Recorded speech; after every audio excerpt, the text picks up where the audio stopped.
I don't have anything funny to say for this video, but apparently if you just say, for the boys...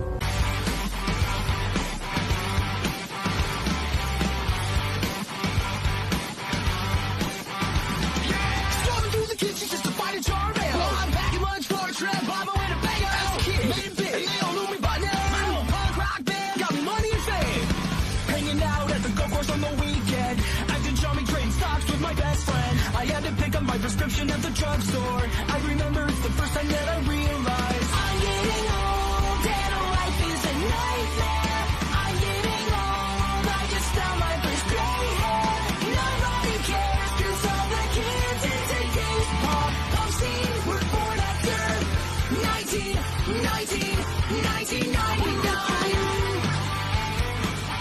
1999.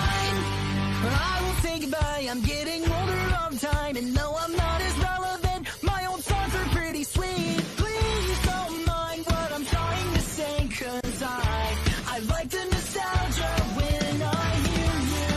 Tell me my band is here to stay, even though we don't want to change.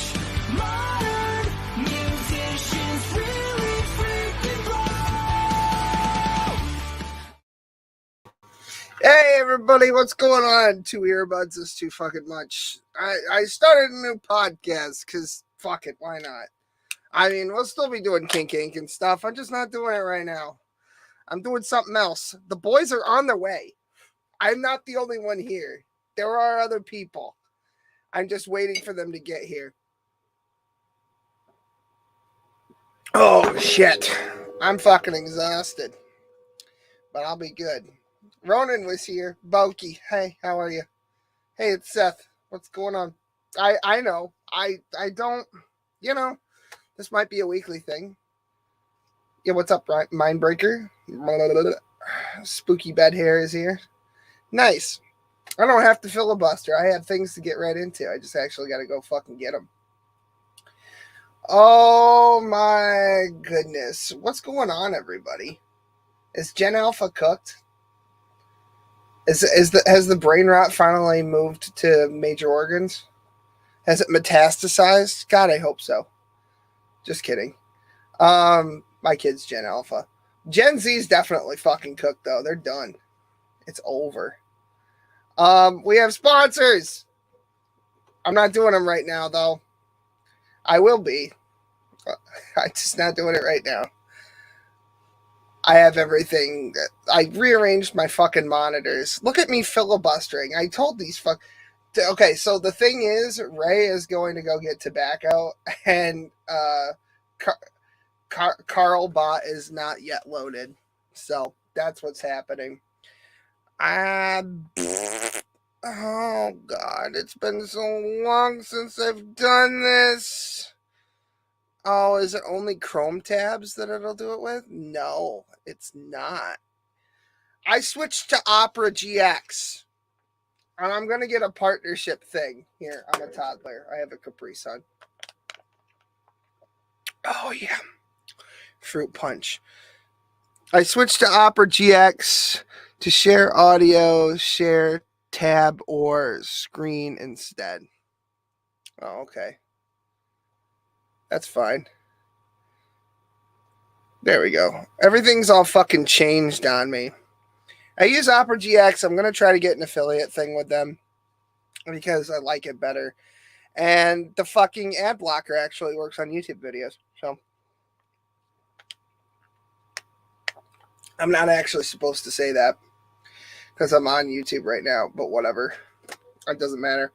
We got a lot to talk about tonight, but while I'm waiting for my favorite waterheads to get here, I thought I'd just do this. I thought I'd have them in the back room, but I don't. So fuck it. Anyway. Gen Alpha. Just when we thought the generation couldn't get any worse than Gen Z, these little kids have been cooked from the beginning.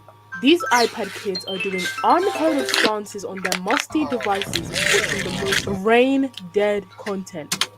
My kid has a phone. I let him use the phone. I don't care.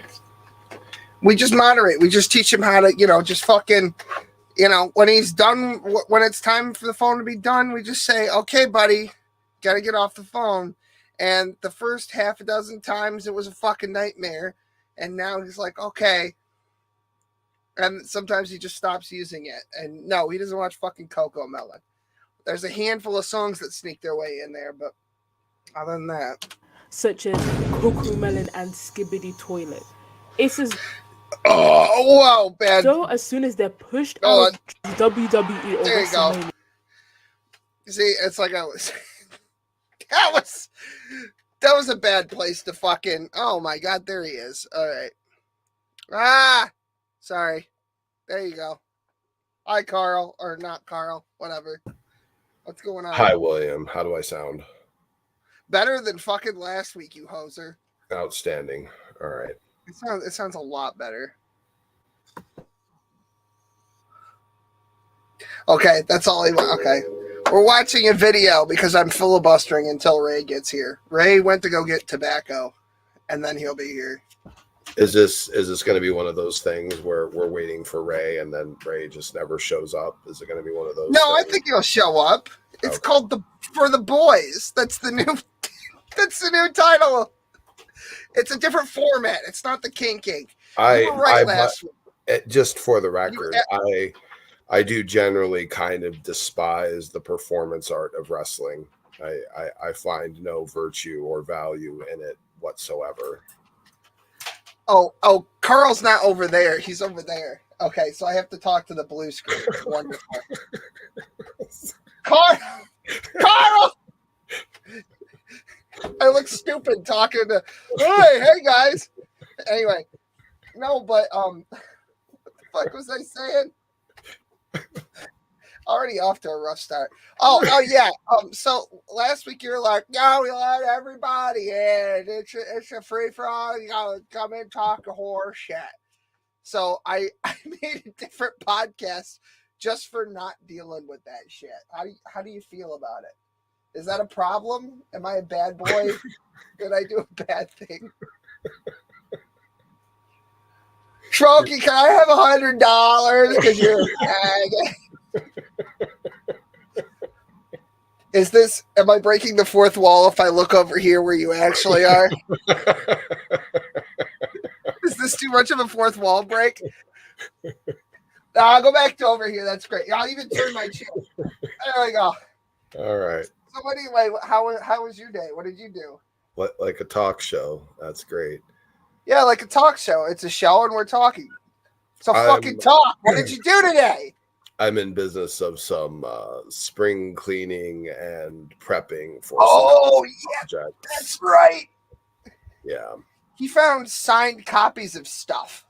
I did. I found some really, really cool things, actually. Yeah. I feel like they're worth money because, like, you even tried to look for one of them and there's nothing comparable to it, like, anywhere on the internet. No, there was a signed Vegeta, but that's hardly the same thing as, like, the actual music that the dude who signed it wrote. The actual original composer signed soundtrack. I think that you should put it up, like, right now on eBay. I mean, the original, like, 2001 San Diego Comic-Con, activity guide, like, I think that you should do it. Great condition. I don't know, man, but I'm kind of thinking though, like, yeah, as much as they might be worth something now, I'm kind of thinking to myself, well, yeah, but they'd be worth even more in like 10 years, right? Well, I don't know. Because right now Dragon Ball Z is at a fever pitch. They just put out a new series, Daima. So Dragon Ball Z has a new series out, and Dragon Ball I'll consider it. Dragon Ball Sparking Zero, the game just came out. It is currently Young me was purchasing and saving a lot of this stuff with the intention of it being a future investment. I mean, I even have some comic books that are worth a few $100s. I have a question, Carl. Did you ever play Budokai or any of the Tenkaichi games? I actually, while looking through my shit today, found a copy of Dragon Ball Z Budokai. Okay, because Sparking Zero is part of that series, and it just came out, like I think yesterday, and it is currently blowing I'm really everything. surprised. Like a lot of these video games that I've had since I don't know, even like high school or before, like college time, like I mean, I've kept on to them and they're in great fucking condition. I was even kind of impressed when I was looking through it. Like, wow, these are really top-notch shape. Well, I think now if you listed it, you might get it because there's so much interest in Toriyama shit. Like, is it Dragon Quest? I never played the game, but Dragon Quest is getting I have. You know, not only did I found a lot of copies of games that I had since high school, but a lot of the matching strategy guides too. Like quite a few. Like quite a few like complete sets. So I'm gonna hold on to most of that because I think that, you know, that retro gaming is gonna be a thing even more so, I think, in the next decade. So maybe especially physical media is going to be very important. So dude, I think you know, amazing. I was going to go down to Target the other day to purchase a movie to watch that evening, and I got down to the Target store. Because you're a fucking boomer. Exactly. There's nothing good on Netflix. I'm going to go I went down, and I remember. Granted, last time I shopped at Target for a movie was probably a solid 10 years ago, so fine. But I walk in and I'm like looking around. I'm like, where is the movie section? And they don't have one. She points to this one shelf. Like it's just all of the movies. I was blown the hell away. I'm like, oh, so we are done with hard media. We're just basically done with that now, I guess. I'm getting the water from the water cooler. I love this fucking office now. This is fucking great. I've set it up. It's better than the old one. It's a cozy setup. Yeah, it looks nice. Yeah, this one's not as much space, but on the other side of this wall behind me, where the fireplace is, there's an entirely other setup in there that's just full of boxes right now because we just have so much shit that we never got rid of from the last place. And I've been slowly picking through it. But that is roughly twice the size, plus there's space for just a green screen.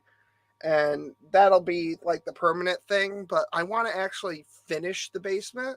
Like in the sense that I want to put like carpeting down, finish the mother-in-law suite.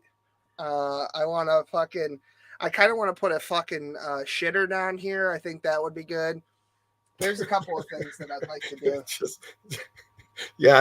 When you have to going upstairs is quite a gamble. That's no, because and that it's not that I probably wouldn't use it unless I'm streaming and I really got a shit and for some reason I can't go upstairs.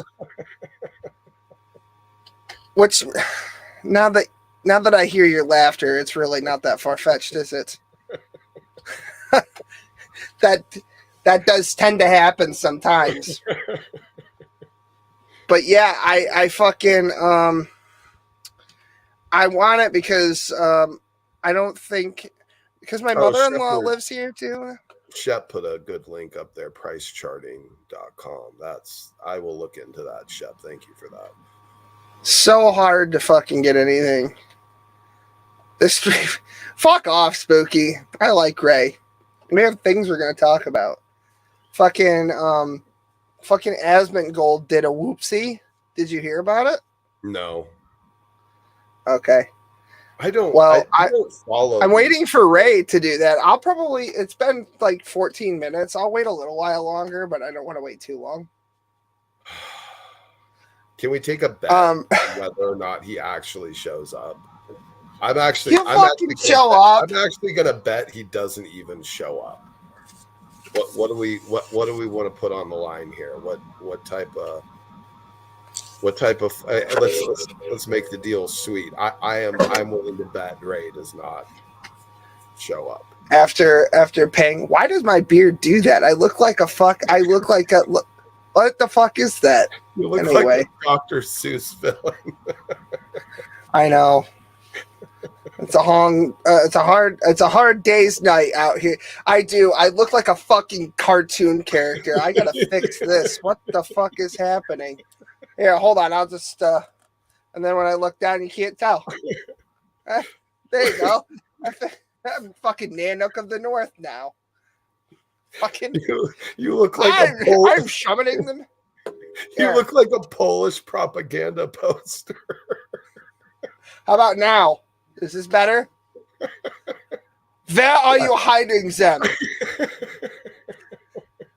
I look like if Neo was a Nazi.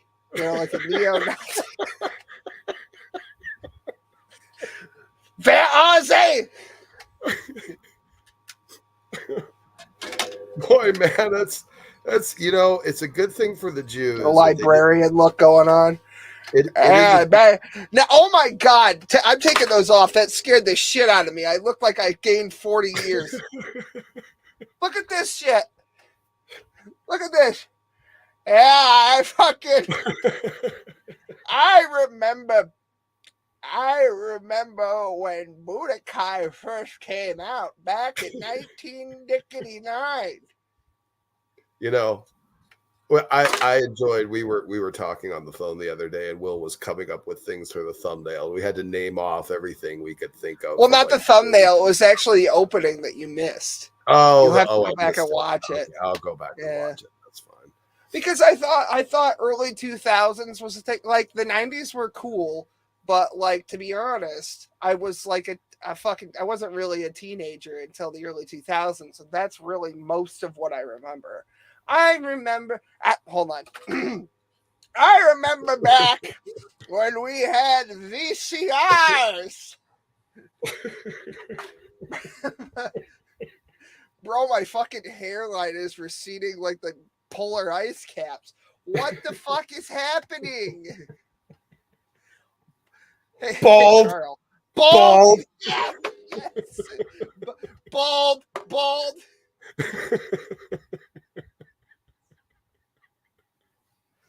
Yeah, Carl. Bald. Yeah? Bald? Yeah, that's what I thought. Oh, outstanding. Anyway. How long should I wait? Should I wait like a full half hour? Well, let's see. We're at 17 minutes after, so I'm looking for my. Are we willing to set a bet at some place, like make it interesting, for the audience sake? Hey, Todd, how you doing? Yeah, I won't wait too much longer. We'll give it another like 3 minutes. And I notice how the Jew is avoiding taking a bet. This isn't looking good. I only take bets that I know that I'm going to win. And honestly, I think that $100 bet that you and I were gonna do, I don't think that I would lose money on it, to be honest with you. I really don't. Hold on, I gotta go into my fucking cabinet. I gotta get my fucking pipe out. By the way, this is tobacco products. Because you remember when Ray was smoking actual Largo tobacco out of a legit bong, and we got banned for like a week for showing. They claimed that it was like advertising tobacco to minors. You miss knock? Well, you're the only one. Carl almost said that the other night. He's like, I miss knock, and then he's like, no, I take that back. I miss making fun of knock. See, look, it's true. It's tobacco. Oh yeah, I have to say the other thing too. Yeah, smoking will give you cancer, and it's really bad for you. You shouldn't do anything that I'm about to do at all. And it's definitely not really tasty, and a good way to make friends, and also a good way to get out of working for 8 minutes when you're a dishwasher at a shitty fucking restaurant. It definitely shouldn't do any of that. It's horrible. Basically Hitler. Okay. I think that'd be good for YouTube now, right? Other people smoke cigarettes on their shit, and it's no big deal. Like doesn't Vosh smoke cigarettes? I don't know. I haven't watched a Vosh stream in forever. He's just a little too yeah, because why would you, right? He's just a little too it's not left leaning per se. What's the word? Gay. That's it. That's the one. That's the word I was looking for. Oh, I should put the glasses on too. That way I really look 105 fucking years old. I remember back when we planned to put chains on our tires in the snow. Bulma's panties. Anyway. It's such an exaggerated pipe. Yep. This is exactly the kind of pipe you think I'd smoke too. It's just you look like such an asshole. Hold on, let me get a good draw on this. 1 second. It's probably the most pretentious pipe I've ever seen. 1,000 years I fell, fighting across. I got AIDS. Okay. Oh, That's enough of that. I mean, that was fun for a second, but I think that we're done with that bit. Anyway, great. William the Hobbit. Yeah. Where's Ray? Long bottom leaf. Where's Scotty? Ray at? I don't know. Where is Ray? See, this is why we should never have a stream plan to be centered around Ray. Like, it's cool if he shows up. Like, that's cool. Well, I didn't. But... I didn't. I just. Kristen Carpenter and What's the Takeaway is also here. Nice. Hey, hi. How you doing? I didn't have it centered around him. I just. It would be everything would be supplemented by him being here. He has questions for you about why women. Yeah, that's good. Just leave it that way. And yes, Spooky, I definitely heard about a whole bunch of rather large creators that were into the suspiciously legal animated child prawn called Lolly. Yeah, we all heard about that. It was Tipster and Vosh, and I don't even know who the hell else, and a bunch of people who claim, oh, I just never opened the file. It was there. It was totally in my computer, but I never looked at it. Yeah, I recall that. That was entertaining. I love how everyone was like, well, this has got to be illegal, right? Well, according to the Supreme Court. Yeah. I remember, shit. I guess I don't remember because now I can't remember his fucking name. Oh, Count Dankula. Remember when he had the cub prawn fucking like the furry lolly shit on his Discord server, and he had a full-on debate about whether that was pedophilia. And he's like, I no longer want to talk about that. Great. Anyway. Oh. Yeah, I gotta move you back over here. I'm talking oh, look who decided to fucking show up. Oh, Ray. Yo, I was just sitting at the drive-thru at McDonald's for the past half an hour because there was one fucking Goomba working there in the whole place, dude. Well, that happens. That does happen. Well, welcome to Biden's economy. Oh, yeah. Oh, I have to open. I sent it to myself on Facebook Messenger. That's what happened. I'm like, why isn't the link to the thing that I want to put on the screen here? And it's like, oh, because I'm a fucking retard and I forgot to put it in my notes before I went upstairs. Yeah, I got up syndrome. To go over? Was there a topic or something? I don't. Dude, I got a shitload of topics. Oh, okay. And then Ray's got stuff. I'm sure you got something you want to talk about. Why you hate women or whatever. You know, the usual thing you call me about. Mainly women in power, but okay. Yeah, we're going to talk about Ass Mongler here in a minute. I just can't. I have a solid argument for women in power being an abomination to the natural order and the teleology of creation. If anyone, I'm sure you fucking do. You fucking raging misanthrope. He fucking just wakes up every day. I fucking hate women, Will. Hi, hello, how are you? Would have been nice. And I do mean modern women. Will is being a little. I know what you mean. Broad brushed with that, but yeah. Are we talking about gold digging whores? You have to say it, or else they take it a different way. You have to kind of, it's unfortunate, but you have to clarify. mean you're not like a fan of OnlyFans? You don't think that's a good thing? No, that's a straight cancer to fucking society. I hope those people that created it go straight to the lowest fucking pit of hell and burn for eternity. Yeah, it's the whole like Andrew Tate, business plan. And right they've really what they've allowed is pimping to become legal and digitized. And this is the age old trick of like, well, if you pay a whore for sex, that's illegal. But if you pay a whore for sex and film it, well, you're all good.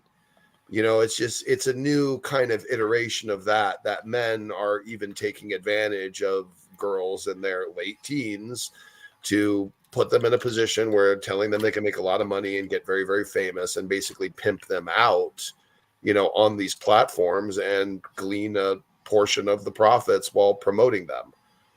It's actually a shameful, disgusting, predatory exercise that oddly enough is perfectly acceptably legal in the current culture. I find it absolutely obtuse and disgusting.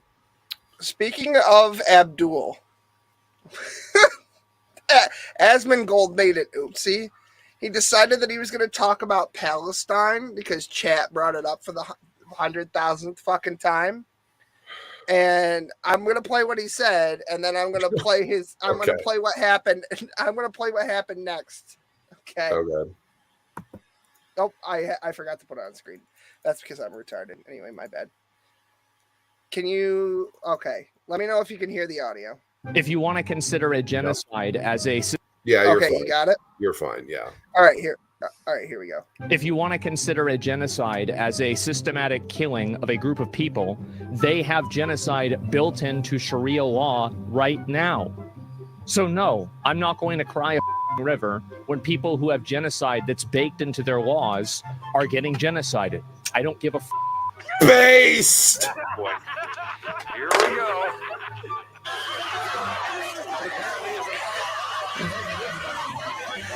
So that's how that went. Okay, so he got so the repercussions of this was Twitch gave him a ban. Yeah, of course. Yeah, of course. And I think it's just a week, but it might be longer. What do you think Asmongold did in response to this? What do you think? I know he posted a video like an hour or two ago. I started watching it, but I didn't finish it. I imagine he doubled down. Okay. From what I saw, he didn't really.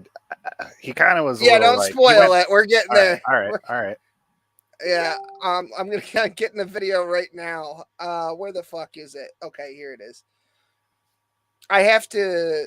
It plays like on Opera. It plays like a little bit of the ad. So that's why it's like taking like half a second. There we go. Now sponsored by Opera GX. Hell yeah. Well, that's what I said is we're gonna get the fucking Opera sponsor. We got to now. Discover new Dove Whole Body Invisible Cream. No, it's been working. What the fuck? Okay, hold on. It was working before and it didn't work on this one. How dare you show me an advertisement? I know, it's fucking annoying. And it's for women's deodorant. Targeted. That's perfect for you. Yeah. That's perfect for William. Shut up. We're sponsored by... It keeps him smelling fresh and clean, man. It's good for Will. You know what's funny is that a fucking deodorant commercial plays over a fucking... He actually has the smile on his face that he's about to eat a giant bunch of crow and then tongue the asshole of every liberal that has ever subscribed to him. That look on that face looks... that's not promising. We're off to a bad start already. That's not promising. Hey guys, I wanted to talk to you all about what my reason was for getting suspended on Twitch and also what my plans are going forward. I'm going to try and structure this video into two parts, where the first part is going to be me talking about the Twitch suspension. Second part is going to be talking about myself. And the first thing I want to start off with is something that I know it might sound a little bit insincere because of how ridiculous this is, but I really mean it. And if you listen to the whole video, I hope you can see why.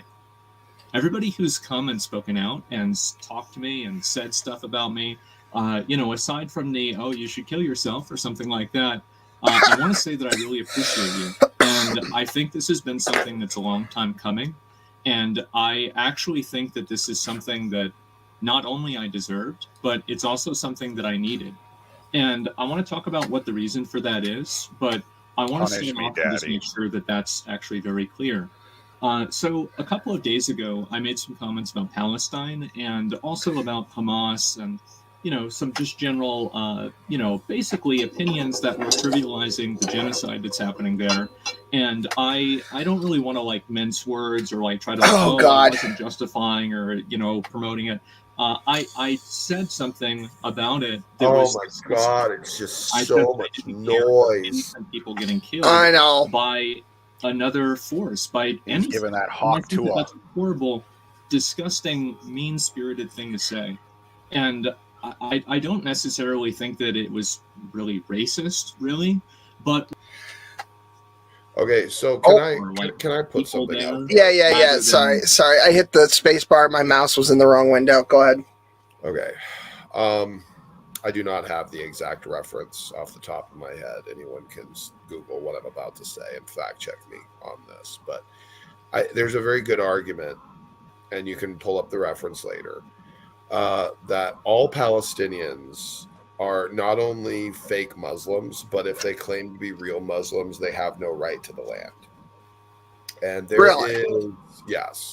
there is a passage, and I believe it's in the Quran. You guys can Google it. You can find it. Where Muhammad, speaking, explicitly states that the land of Israel was given to the Jews by God. And nowhere in any scripture is that gift ever revoked. Anywhere in their scripture, nowhere is that gift revoked. So according to their own religion, that land belongs to the Jews. So if they are defying that fact, they are defying their God, they are defying their religion, and they are fake Muslims, or they are simply a political party that is trying to use religion as a cudgel in order to claim the right to get what they want. But they are not in any position whether they are if they are truthfully following their religion and actually following the words of Muhammad, they should vacate all of Israel post haste and give it to the Jews that was given to them by their God, which they believe is the God of the Jews, which is also Allah, because Allah reiterates this through Muhammad, that land belongs to the Jews. And nowhere, anywhere in Islamic scriptures is that license or gift revoked in any way, shape, or form. So they are attempting to defy their own God by attempting to claim any type of ownership of any of that land. Yeah, it's all on the screen right now, actually. Outstanding. They're just a bunch of barbarians anyway. Their whole, there's so much violence in their scripture that it's... Well, the thing is, Ray, and it's not just, and by the way, you're right. There is tons of violence in their scripture, and there's tons of examples of violence of which they are taught to live by. You're absolutely right. But see, this is the type of Muslim that is much like many other sects. First of all, let me be real with you. There really is no real Muslim on planet Earth. Yeah, it's all fake. There's no, well, yes, in that sense that it is false, yes. But when I say there's no real Muslim on earth, what I mean is there is no Muslim that actually follows, practices, or believes all of the teachings of Muhammad. And this is why they have so many sects of their own religion. Now, it is blatantly clear in their scriptures that they have to follow all the teachings of Muhammad, and that gets very sticky because there are lots of places where the teachings directly contradict. So there is no sect. My aorta. That there is, we'll tell that story later. Also another proof that Muhammad was a false prophet. Will is referencing, but anyway, they are none of them follow their religion the way they're supposed to, which is to follow all of the teachings, and none of them follow all the teachings because, of course, they have all of these sects. So there is no real Muslim, per se, like in a real spiritual sense. If a Muslim is defined as a person who follows the teachings of Muhammad, then there is no true Muslim. And they all just kind of pick and choose whichever pieces they find to be the most politically or morally expedient. I mean, they are permitted to lie for the promotion of Islam. They are allowed to deceive. They are allowed to kill. In fact, they're encouraged to kill for the sake of saving souls, which they believe when they're murdering, someone who's non-Muslim, they're actually ultimately saving their soul from damnation. So, and that's not all sects, but see, they just pick and choose all across the scriptures. So there really is no real Muslim out there, but the Palestinians are an especially fake Muslim, and they have no claim to any justifiable rights for the sake of their religion, because their religion is false. They believe directly contrary to the teachings of their prophet and their God. Therefore, they are not Muslims. They are simply political activists with no right to the land any more than Israel does.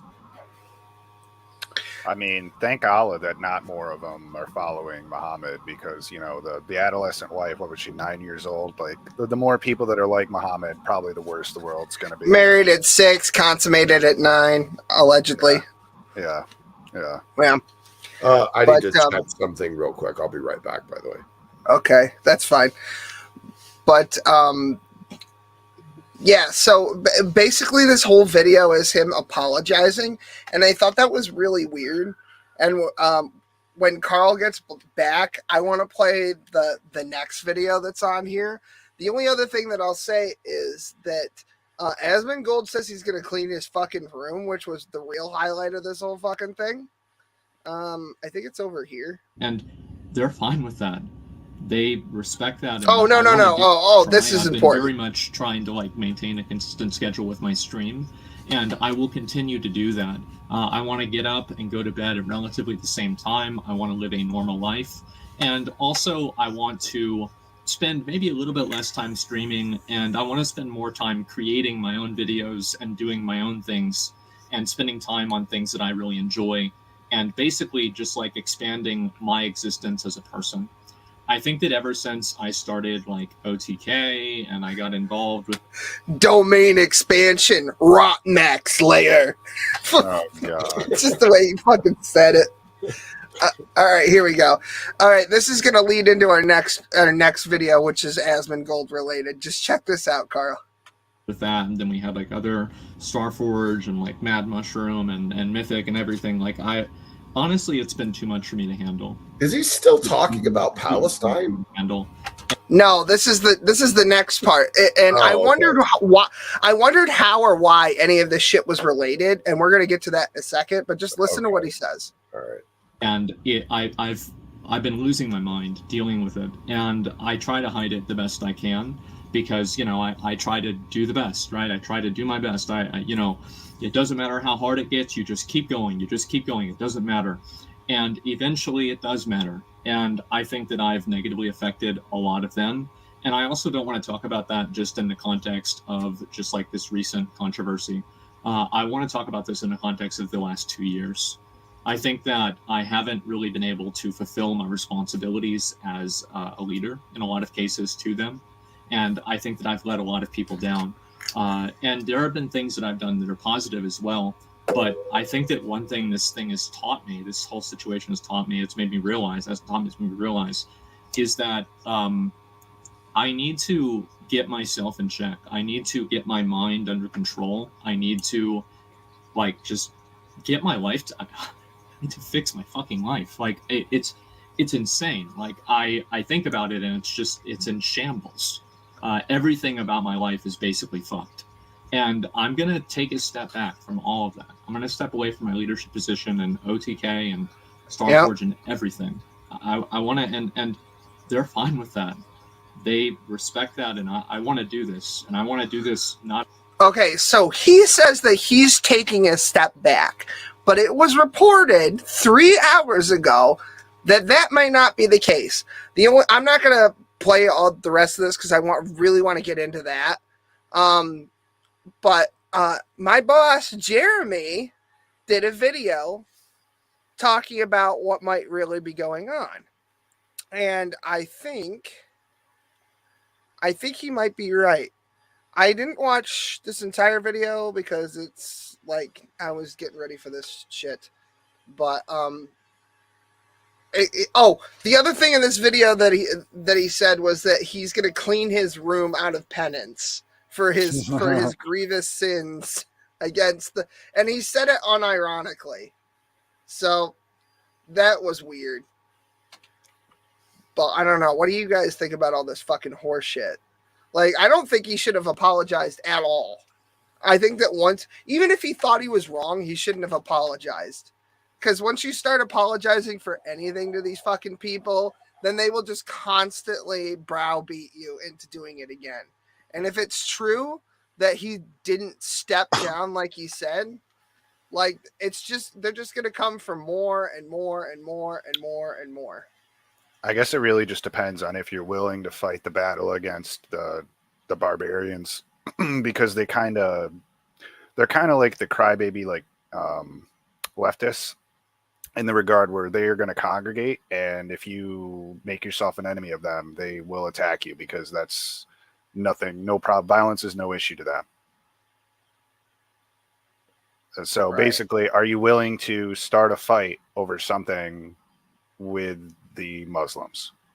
And if the answer is no, then you bend the knee and you hope to God that they don't rape your asshole, because, you know, they're willing to.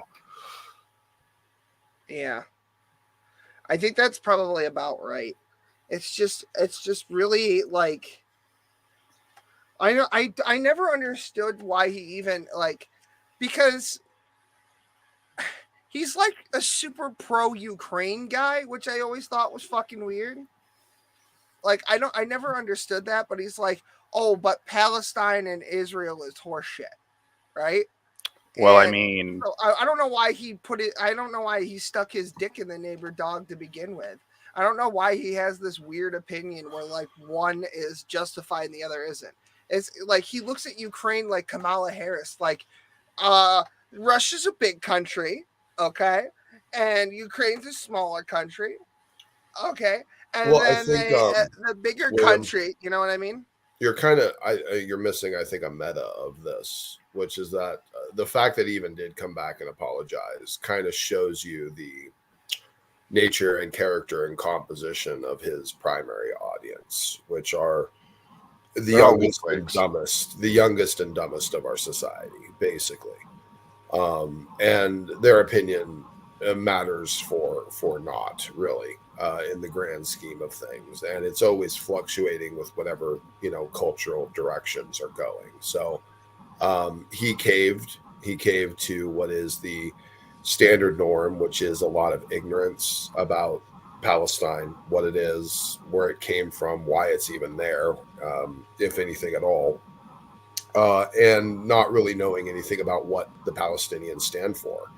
I mean, it's not like it's just ISIS. It's just the Taliban. It's just, you know, Hezbollah. It's not just these things. The Palestinian people en masse vote for and support and allow for Hamas and other terrorist groups to run amok. And they vote them into power, and they help keep them in power. And all of a sudden, everyone's acting like all these Palestinians are such innocent people who have lived their entire lives in support of and the belief of the genocide of Israel. But that never makes its way into the, you know, the slow edit, you know, quick cut, you know, media videos about, you know, the children, you know, buried in rubble.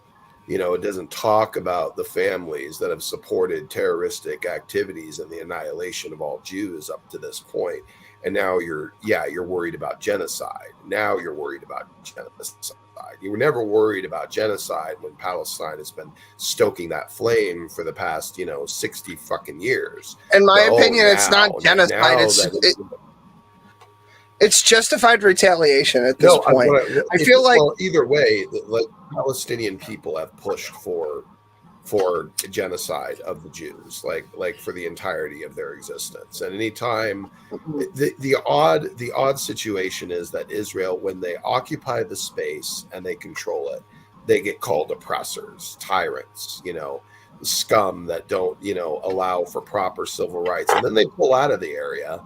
And then they elect the most extreme, radical, insane, murderous cultists that they can possibly find in the entire stretch of soil. And then when that brings down fire upon their heads, they sit and scream into the sky how innocent they are, and they don't deserve this reckoning that they're receiving from the judgment of Israel's missiles. You know, and it's just right. Hamas didn't do nothing. yeah, right. Yeah. Fucking didn't do. It's It's almost like they try to have like a some- blanket of protection under the umbrella of religion, of the If it Quran. really was here's the thing, and let's be real about this, if it really was a genocide, Israel would have had the power to end this war in a week. Like, if it really was a genocide, you really think Israel didn't have the military methodology at their disposal? Isn't Israel a nuclear power? I believe they are. Mm. So they could have realistically, probably in a week, just murdered every single living fucking thing in every stretch of that fucking piece of earth. So the fact they didn't is a ridiculous thing to claim that this is a genocide. It very clearly is. If it was, it would have been over years ago, and we probably wouldn't even be talking about it anymore. Does anybody know what Muslim extremists are operating in Pakistan? Because that would be my biggest worry, is that Iran and Pakistan would get together and they'd be like, well, that's fucking... Because Pakistan has a shitload of nukes.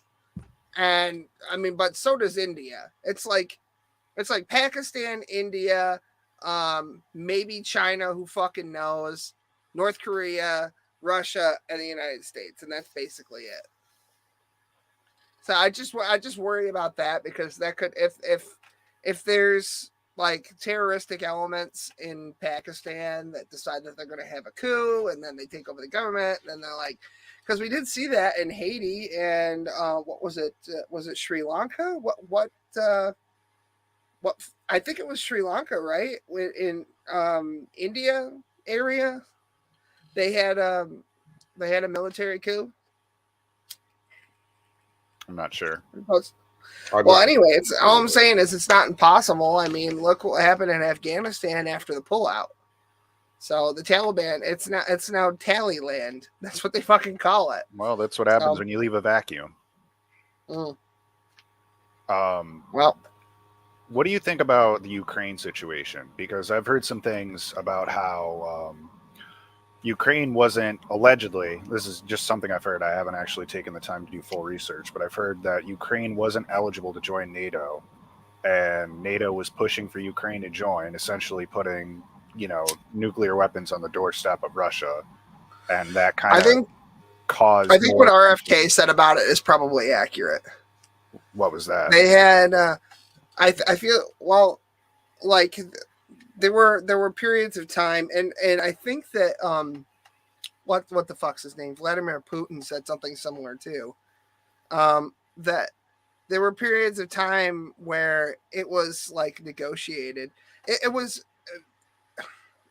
a complicated mess, because at the time the Russians were building Nord Stream 2 because they wanted to sell their oil to the Germans, and America was energy dominant, and it was trying to sell its energy to European powers, including Germany, and Germany's the seat of the EU, and Ukraine occupied some territory that would have been beneficial to move, like to build the pipeline through that area of the Donbass to get it to Germany. And so it was like a super complicated thing where Russia had been sanctioned to hell by the Trump administration for very obvious fucking reasons, right? And so they were getting kind of desperate. Trump gets in. He says, shut down Nord Stream 2. Who knows what the context, or not the context, but the contents of that conversation was. And they start having a conversation, and for whatever reason, he says, okay, no more Nord Stream 2. And then COVID comes in. It's all super fucking complicated. Like, there's so many moving parts. I think that the simplest way to like explain what happened was just that Russia was going broke. It needed to sell something to stay afloat, or else it risked a coup, like what might have happened in China, or what is about to happen in China, especially with their collapsing real estate. And that's something that I don't know a whole lot about. But I know that the property values were tethered to some fucking land valuation, and it was like a 50-year deal or some horse shit. Anyway, so Russia was about to go broke. It needed to sell oil. It worked out a deal with the United States. COVID came. The president changed because they changed the fucking rules about in-person voting and whether Donald Trump lost legitimately or illegitimately. It doesn't really matter. There was a change of hands with presidents, and fucking Russia fucking saw an opportunity after the pullout in Afghanistan was botched. By the way, the dumbest reason ever, just to have it be exactly 20 years of war. Like if they'd have pulled out when on the Trump timeline, it wouldn't have been probably like it was. But yeah, it's just it was just a simple economics thing that got the fuck out of control, and so like it was very clear that Joe Biden was not going to cooperate with fucking Putin on whatever deal he had hammered out with Donald Trump. And he fucking, I guess Joe Biden told fucking Boris Johnson at the time, who was the prime minister of the UK, to tell fucking Zelensky, to tell Putin to pound sand or something. That's basically what everyone's been saying. So that's basically it. And everyone says that Russia's losing the war. They're really not. They got everything they wanted. They got that region of the Donbass, and that now they can build a new pipeline to get their oil to Germany. And Germany is violating fucking NATO protocols anyway, because they're not even supposed to be buying oil from the Russians because they're in a compact to protect with other European nations and America to fucking protect them against fucking Russia. So sounds like a bunch of rigmarole. Well, yeah, basically. I mean, that's what Burisma was. Like, why would Hunter Biden be on the board of an energy company in Ukraine if it wasn't to basically launder money through the fucking war? Well, obviously, it's because of his art. You know how good his art skills are. He sold all those paintings for that, for millions. All that color with just one straw. It's amazing what somebody can do with the nasal capacity of all. Yeah. Well, I just want it to be known that he is the person who has snorted the most fucking ricotta cheese or whatever. It sells the coffee. I want to see him and Ozzy Osbourne run against each other. I know that Ozzy can't run. I just want to see it. But anyway, so here's the Asmongold fallout. This is what Jeremy is saying happened. What's wrong, everyone? Jeremy here from the Quartering. Big day of news, by the way. I hope you join me over on Quartercast. If you're a YouTube viewer, just search up Quartercast. It's my live stream channel. Or over on Rumble for our 5 p.m. Eastern live stream where we're going to watch Kamala Harris word salad her way through a Fox News town hall and hope that the losers at Fox News don't softball her the whole time. But the news around Asmongold has been spiraling, building up a lot of steam. In fact, he was just fired, essentially, from his own computer company, fired from his own management company, OTK, for essentially saying that Terry's are bad and having kind of a sloppy wording of it. Okay, so Jeremy is saying that he was fired, that he was forced to step down because his company is public. All of his companies are publicly traded, and basically majority share told them to go kick rocks. That's going to be the sum and substance of this. I know that I've watched him talk about the debates, Asmongold, and I've watched him talk about politics. And he voted for Trump in 2016, and I think he said he didn't vote rather in the last election. I wonder now who he's going to vote for. I wonder if this will influence it. Oh, he's I mean, he might say he's going to vote for Kamala, but there's no way he's voting for Kamala, bro. No, he said he's definitely not voting for Kamala and that he's thinking about it. I think I know who he's voting for. I think I know. He might not tell anybody that he's voting for Donnie, but I have a feeling after this, if it's true that he got fucking kicked, from his own fucking company. He got kicked from Starforge, and he got kicked from fucking OTK. New York could go red. New York could go red this time. It's yes. Carl and I don't. Carl, are you gonna take me up on that bet or not? I'm still thinking about it. It's $100 bet. I said that Trump takes fucking. I know it sounds retarded, but I'm serious. I think that Trump takes New York this year. There's also a moral conundrum of me feeling dirty betting on blue.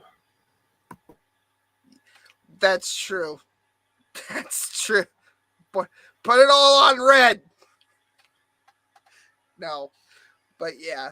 You got to take the cheat factor into account, though, because New York City, it's real easy to shuffle in the illegals and get them to vote for dead people, and yeah, that's where it's shaky. Because I've been seeing videos out of the hood, and I think the pure fact that people in New York City don't even know who the fuck Kamala Harris is.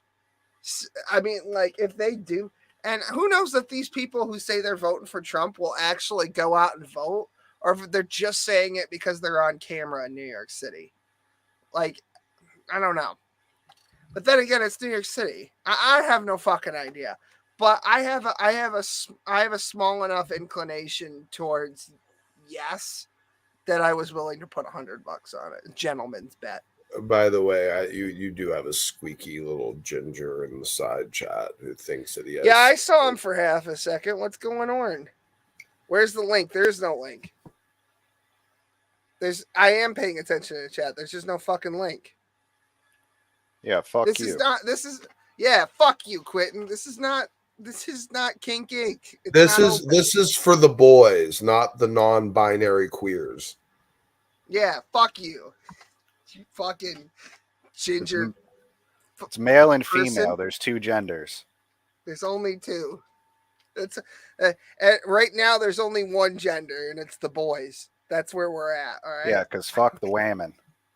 Yeah, fuck them. We'll get to that later. Anyway. It is pathetic. He also issued a lengthy 20-minute apology, which he's entitled to do. And I do think a lot of the things, I watched the full apology. Some Asmongold viewers asked me to watch the whole thing before I reacted, and I respect that. To me, Asmongold is doing what he needs to do to, preserve his businesses. I just want to say props to Jeremy for keeping that awful, hideous Dylan Mulvaney Barbie doll. That's literally who the fuck that is in the background right there. Is that one of the trainees? Really? Yeah, that's the gender fluid spokesperson. Well, you know what? Jeremy made about as many videos about Dylan Mulvaney and Bud Light as Knock made about me.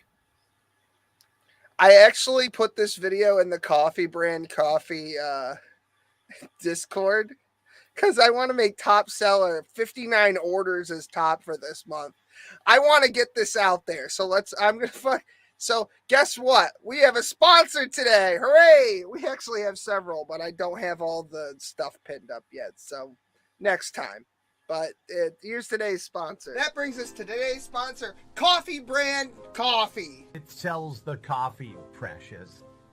Look at all that delicious fall roast selection.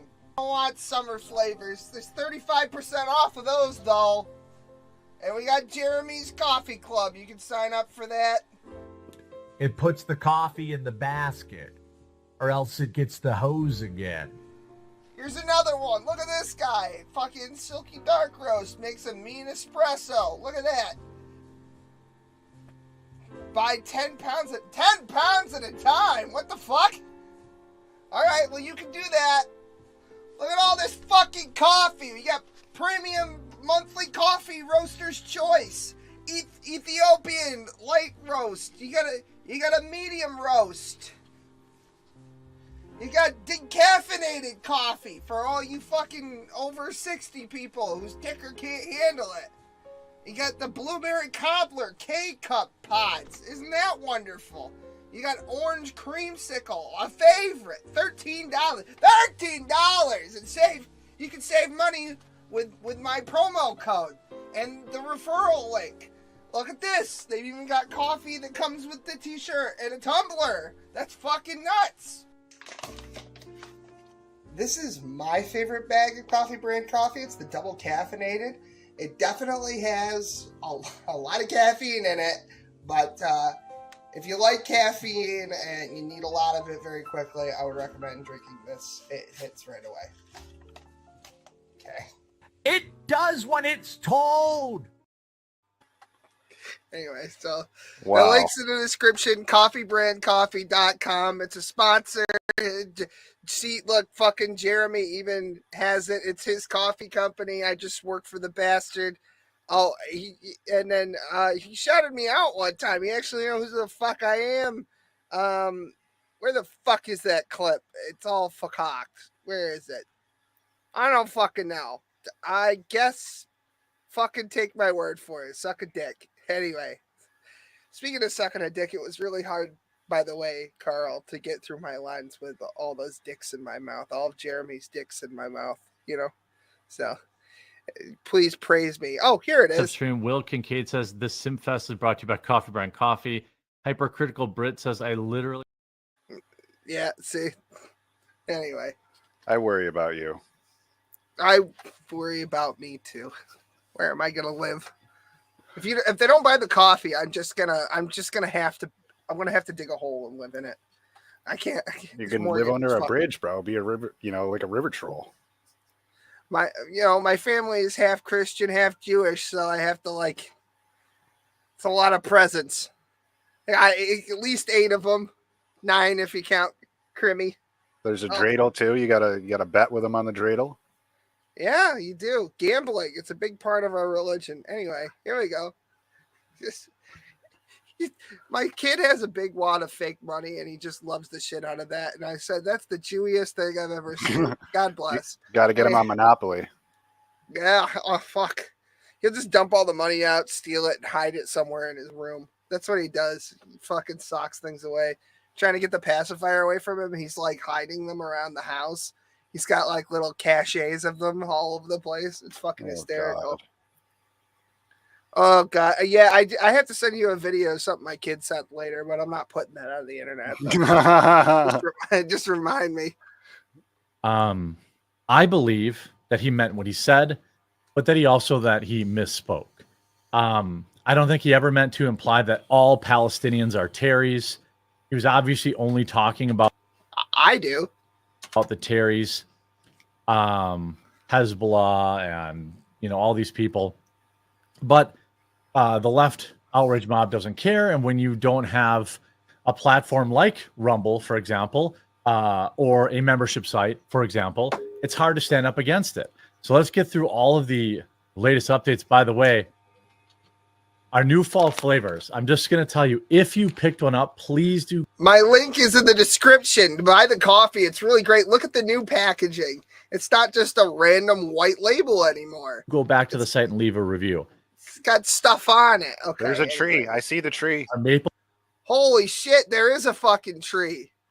That's fucking crazy. Look, it's got leaves. Oh, and they're orange. That's nuts. Okay. Why are they orange, though? Oh, it's because it's fall. Oh, yeah, you're right. It is fall. Oh, my God. Look, it's a little cloudy. There's a road. Coffee is delicious. The cinnamon peach cinnamon is my favorite. This coffee that I really want you to buy is the best coffee. You want to know how? Because it is. No, Jack really, Lantern because is of Dylan probably one of our top sellers. That's why it's the best. Yeah, I am. I'm going to be a top seller, and I'm going to be able to afford to wipe my own ass so I don't have to keep taking showers after I shit. And the apple cinnamon strudel are all available. Promo code FALLSAVE. Smell. Oh, okay, Hunter Biden moment. So good. Just a little unflavored. What's that? Jeremy should he should be honest more about the sourcing of his beans, though. I think that's he's in the pictures. The packages should show pictures of the sources of the coffee. I think all the child labor in Colombia and stuff like that. I think. Don't say that. We're sponsored, you fucking cunt. Sorry. Yeah, go buy the coffee. All Their that family's got to ethically eat sourced- somehow. Go buy the perfectly responsibly sourced coffee. I have to like sort. Asmongold has been canceled like a shitload of times. That's why I don't get this. The hate mob has come for him a bunch of times, but why is it Palestine this time? What The, the, Muslim, like the why? Muslims will blow themselves on your fucking house, bro. What do you mean? A tranny? What is a tranny gonna do? They're gonna get in your face at the fucking GameStop? I mean, those games. That's ma'am to you. It's mammon time. Anyway, and then he mammed all over him. That was my favorite part. Anyway, a little natural sweetener. I use maple syrup. You'd be supporting the channel. Check. wait, he puts maple syrup in his coffee? What kind of fucking? I'm starting to think the Boglum parody is becoming a real thing. Did I? The coffee is the precious. I'm banned from magic. I have the precious now. The link in the description. Now, Asmongold uploaded a 20-minute apology video that seemingly, was pretty well. Yeah, he did. Thought out and overwhelmingly supported by his community. 80,000 likes to 4,000 dislikes. A lot of people, myself included, don't like apologizing to people who don't want you to apologize anyway. 99% of the people making noise online about Asmongold were never going to accept any apology he issued anyway. And they wanted to ruin his life anyway for disagreeing. I think that Asmongold is tied for most horrific fucking bedroom with Christian. It's like one of those. It's like some Lovecraftian fucking Where's Waldo. The harder you look at his background, the more disturbing things get. I think Jeremy. Just look at this fucking. I think Jeremy should have made a Bud Light flavored coffee. Yeah, he probably should have, but he might get sued by Anheuser. But no, just look at this fucking backdrop here. Imagine all of the Arby's chili that's just sitting there fermenting. Imagine this, because Zach Asmongold, he says that he doesn't smell. His friends say that he doesn't smell, but his house must smell rancid. Do you know that he has a dead rat alarm clock, or he had one anyway? Do you guys know this fucking story? He had a dead fucking rat in his room, and it was like I don't know if it was stuck in a trap or what the fuck happened, but this rat was fucking ripe, right? But it wouldn't start to smell until the sun from like the window hit it just right. Oh my god. And he can't smell the disgusting smell of his house. So the dead rat would warm up when the sun hit it, and it would wake him up from how horrible it would smell. And then I don't know, I guess he'd close the blinds and then turn off the dead rat alarm clock. Wow. Like the smell in this fucking place. Or how about the barbecue barf fucking shower curtain? He threw up on it when he was 15, and 15 years later, ate the fucking shower curtain so bad that it was like all moldy and burnt, and it smelled like barbecue chicken. Oh yeah. Yeah. Oh. We are rot maxing now. We're with it. The saddest part is this lives in your head rent free, bro. I just know these things because I watch so much of this shit. I just know the lore. I'm balls deep in the lore. I'm a big fan. You think I play fucking Elder Scrolls games for the gameplay? No, I'm there for the lore. All right. Oh boy. Okay, here we go. Apologizing to anonymous strangers on the internet is pointless and dumb. He's doing this because he has, I'm assuming, a multi-million-dollar computer building company, a multi-million-dollar group called OTK, which is a content creator house or group. That's why he's doing this. Now, I genuinely believe after he said this, after this video, he said basically what I thought he would say. Essentially that not all, when he said hey, the Terrys would do exactly what Israel would do if they had the same technology, he was 100% correct. That was the crux of his 2-minute rant. He basically said, look, both of them are bad. I don't care. I'm not going to feel sorry for Terrys. And neither am I. And these are the same people that hide weapons in hospitals and schools. And then everyone's always like, oh my God, somebody blew up, somebody did this or that to a mosque or a hospital. Well, when they're hiding their weapon stashes in there, I don't care. I don't care. Obviously, school would be, ideally there's no students there when that happened. But I mean, that's people like, oh, it's a school in Palestine, so we know there's no female students there, which is all the leftists would probably care about anyway. It's all those cis hetero fucking males going to school there. Dead little boys. That's what the fucking left likes. Dead fucking male children. Especially when they're fucking black or brown. Well, yeah, that's okay. Yeah, that's the quiet part out loud. They say they hate white people, but all of their policies basically more or less negatively impact fucking black and brown people the worst. I mean, didn't fucking Kamala put more black men in jail than anybody else alive currently? Well, at least for like minor offenses and shit. Yeah. The war crimes. Go ahead. I just said Black Lives Matter. Wouldn't it also be a war crime to be hiding your weapons in hospitals, civilian homes, and you'd mosques, think, churches, holy places, and then also being offended when those places get taken out? These people are on a different level, but it is important to distinguish between. Here, we're gonna skip. Oh, did he just do coffee brand again? Every fucking 2 minutes. I specifically called it that because I didn't want it to be tied to the quartering, right? I didn't want to be tied to my name. Now, of course, it will always have some tie to me. But, if somebody emails and says, oh my God, the quartering's making fun of, this, that, or the other thing, I'm not getting fired from my own company. That's something that Asmongold allowed to happen because it probably feels like he needs to have some sort of penance. They're getting absolutely crushed. If you look at a lot of the quote tweets, you'll see cowards, just like Constantinople mutually agreed to Islamic rule. Yeah. Okay. So here's the thing. Starforge makes PCs for sweaty gamers. And you know what sweaty gamers aren't? Weirdo fucking leftists. They don't want this. They don't want the body type A, body type B paradigm. All right? They don't want Dustboard. They don't want Conquered. They don't want Star Wars Rebels. They want stuff that's like, I don't know. They want frames, bro. They want frames and they want to save game ticks. Yeah, you don't see a whole lot of sweaty gamers on their fucking PCs load up Steam or whatever the launcher is for Halo Infinite, right?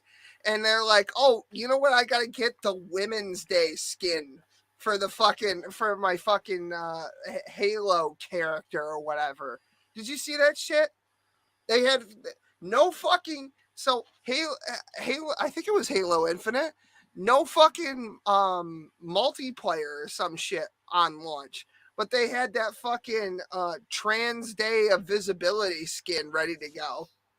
I just like nobody sweaty gamers who spend all day long on fucking games like fucking, I don't know, just throw this out there, RuneScape or fucking World of Warcraft or fucking I don't know why a sweaty gamer would play Diablo now. That fucking the most recent one sucks and the update's not any better. Or like fucking Smite or whatever the kids are playing these days. They don't give a fuck about Israel or Palestine. They don't give a fuck if Starforge is run by somebody. The PC company, man, doesn't like terrorists. Oh wow, I'm real fucking offended. What a weird fucking take. They've mutually agreed to part ways. Yeah, I bet they fucking did. Does anybody have anything to say about that before I move on? It's all about saving the game ticks, bro. Jeremy's coffee definitely isn't political, not at all. Really not. And it's responsibly sourced from countries that don't engage in child labor, and Hell don't yeah. actively currently have slaves in their economy. He definitely doesn't get his coffee from suffering third world economies so that he can mark it up 200% and sell it to naive Americans. That's definitely not what is happening. And you know what else you should definitely do? You should definitely go to the description of the video and buy the totally ethically sourced coffee from Coffee Brand Coffee. It's called Coffee Brand Coffee because it doesn't want to take a political stance. Now, here's Jeremy, the owner of Coffee Brand Coffee, to tell us why the left is horrible. Hey, Hamas, Not Stoneforge political. System says you're back. I mean, you know, this literally means nothing since Asmongold is still an equity holder. Yeah, if you don't like it, don't buy a computer from them. Most of the people whining and complaining with Palestinian flags in their bios from their... I just want to point this out. Flags. Bags. I got the bag of bags, guys. Mother's basements while they wait for them to bring them dino nuggets. Couldn't afford a computer from them anyway. Yeah, don't knock dino That's why nuggies. so much of this noise and this boycott stuff online. I wish more companies actually had any clue that these people don't have the money for your product. They were never going to be your customer anyway. This seals the deal. Starforge has officially gone woke. They've ruined the company and they keep making it worse. I'll be selling my PC and taking my business to Alienware, where they value open debate and freedom of speech. By the way, I would recommend Meta PCs. Are you fucking shitting me? Are you fucking shitting me? He's shilling his fucking PC company. Whatever. By the way, I don't know. I haven't built a PC in forever, but whatever happened to just building your own PC? It's the closest thing a sweaty gamer can get to forging their own weapon, like the fucking Ash. It's the closest thing a sweaty gamer can get to foreplay. Hell yeah. In between goon sessions. Yeah, it's all about the thermal paste. Jelking, they call it. You know, because this is kind of a gel situation. Anyway, I think I've had enough of Jeremy's voice for one night. I do appreciate him for giving me like a way to make some extra fucking money. And I'll be honest, this coffee is good. I'll be honest about something else. I honestly do not give a fuck what child slave labor was used to make them. I really don't. I really couldn't care less. It's just that's like an Asmongold take. Fucking Carl and I talk about this all the time. It's all slave. Everything here is slave manufactured. The fucking silicone and the fucking chips is fucking Chinese slave labor. It's all everything recycled that is actually recycled from some big trash farm out in fucking Africa, some goddamn place. Fucking diamonds are sourced from Africa. We are all supporting slavery in some fashion by even participating in this stream. Yeah. Yeah. DARPA. Anyway. Coney 2012. Yo, Coney 2024? Bring it back. Can we bring it back? Second verse, same as the first. Can we get Joseph Coney on the stream right now? Dude, where is he? Tell him to buy some coffee. Tell him to have all of his child soldiers buy coffee. Whatever. I don't fucking care. As long as I get the new iPhone every year, bro, I really don't care about any of the child labor or anything. You know, it's all as long as I get the new thing. But think about all the megapixels you get every year with the new iPhone. You get another megapixel. People are always asking me, how do you have the energy to work 16-hour shifts and then come home, hang out with your kid, and then like do chores around your house and then get 3 hours of sleep and wake up? Coffee Brand Coffee. That's how. The double caffeinated. That's how I live this kind of lifestyle. That's how I bring home the big bucks. You know, that's it. So if you're working doubles overnight shifts, yeah, you should go get some double caffeinated.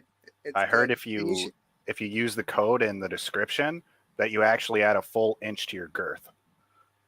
Yeah, as well as 15% off at checkout. That's true. You just get a full inch in your. What the fuck is happening right now? I need a Capri Sun. Where the fuck is that motherfucker? Right there. No Prime? Labels. No Prime. I was gonna, but I didn't. No, only if you get sponsored will you drink that fucking hogwash, bro. Yeah. If Logan Paul will sponsor me with his dirty crypto money, I will drink a Prime and I will say it's delicious, even if I don't mean it. You could, if there's one thing that you can guarantee is if I'm getting paid, I will be as inauthentic as possible about it. But I will say that your product. That's the Jew blood in you, bro. Yeah. Oh, by the way, we're in the running for a Scentbird sponsorship. I don't know if anybody knows anything about Scentbird, but the CEO is a big fan of Austrian painters, so we kind of did that one for the meme. She said something akin to, what did Hitler really do wrong? I mean, come on, guys. In a Zoom call of all places. I mean, all he did Uncle was really Henry just Clay. reappropriate wealth amongst his people. What's so bad about that? Speaking of Hitler, I'm going to do labels out even though we're not sponsored, but I would very much like to be sponsored by Capri Sun because I feel like that's our audience's speed. Just saying. Ooh, that's crisp and refreshing. Look at that. You got orange, you got cherry, you got pineapple, you got grape, and you've got apple in there. It's a fruit punch right there. It's all 5 fingers. Anyway, every knuckle. So, you guys want to play bridge and talk about how much we hate women? Yeah, dude. All right. Todd, I don't even know what the fuck that shit is. I know it's a card game or something. I saw that, goddammit. I don't care. It was funny anyway. Oh, okay. I guess we can move on to. I guess we can actually move on to hating women. I think that's appropriate for the boys stream. I actually made something up for this. I got my 11 Labs TTS to read a Medium article. Have you guys heard of Medium? It's basically like, what the fuck is it? What was that company that Hulk Hogan put out of business because they put his BuzzFeed, right? Is that BuzzFeed? Anyway, it's like that shit. Okay. Let me get I have to actually get the video file itself. For the boys. Man hating. Here we go. Trad wife is a myth. Historically, she never existed. She was a political tool used to get women back in the kitchen. Written by Maria Casano. I will say, by the way, fair warning, there's going to be some AI Indian autism coming up in this. I don't know why I didn't type any of it. It's just going to make autistic Indian noises for no reason. And I think that it's because I tweaked the voice settings to try to make it sound as cunty as possible. Because I read up on this Maria person and I feel like it's appropriate.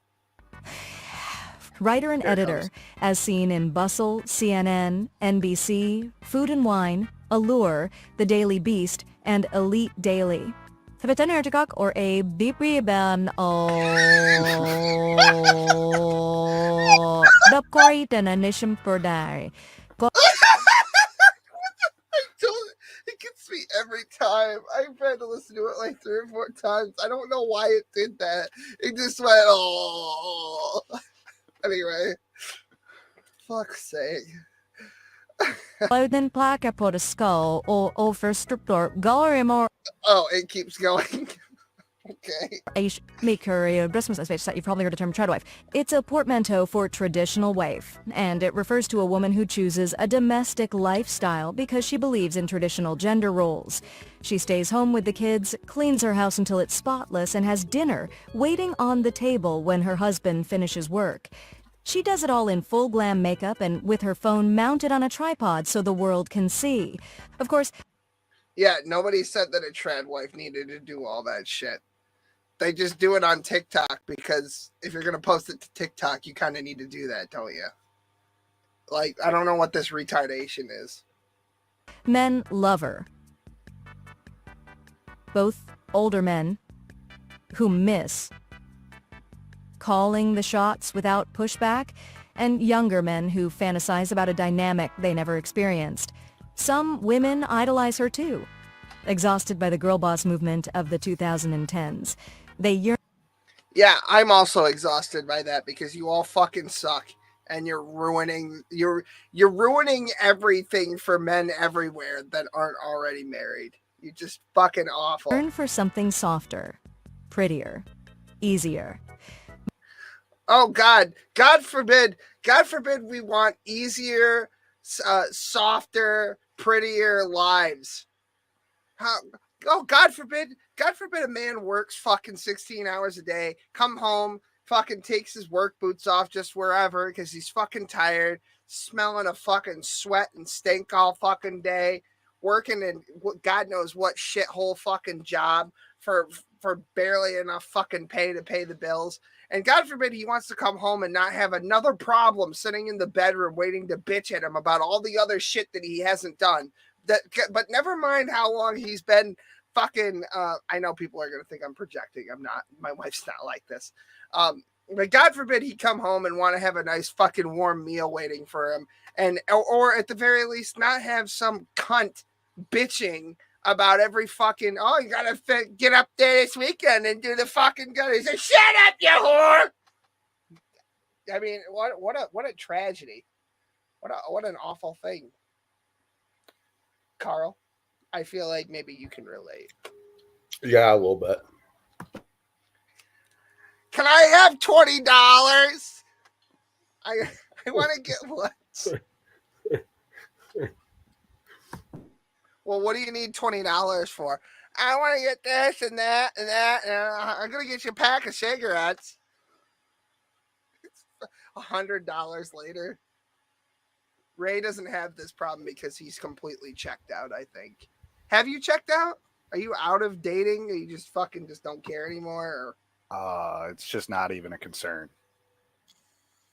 It's not something that ever enters my head. I could care less.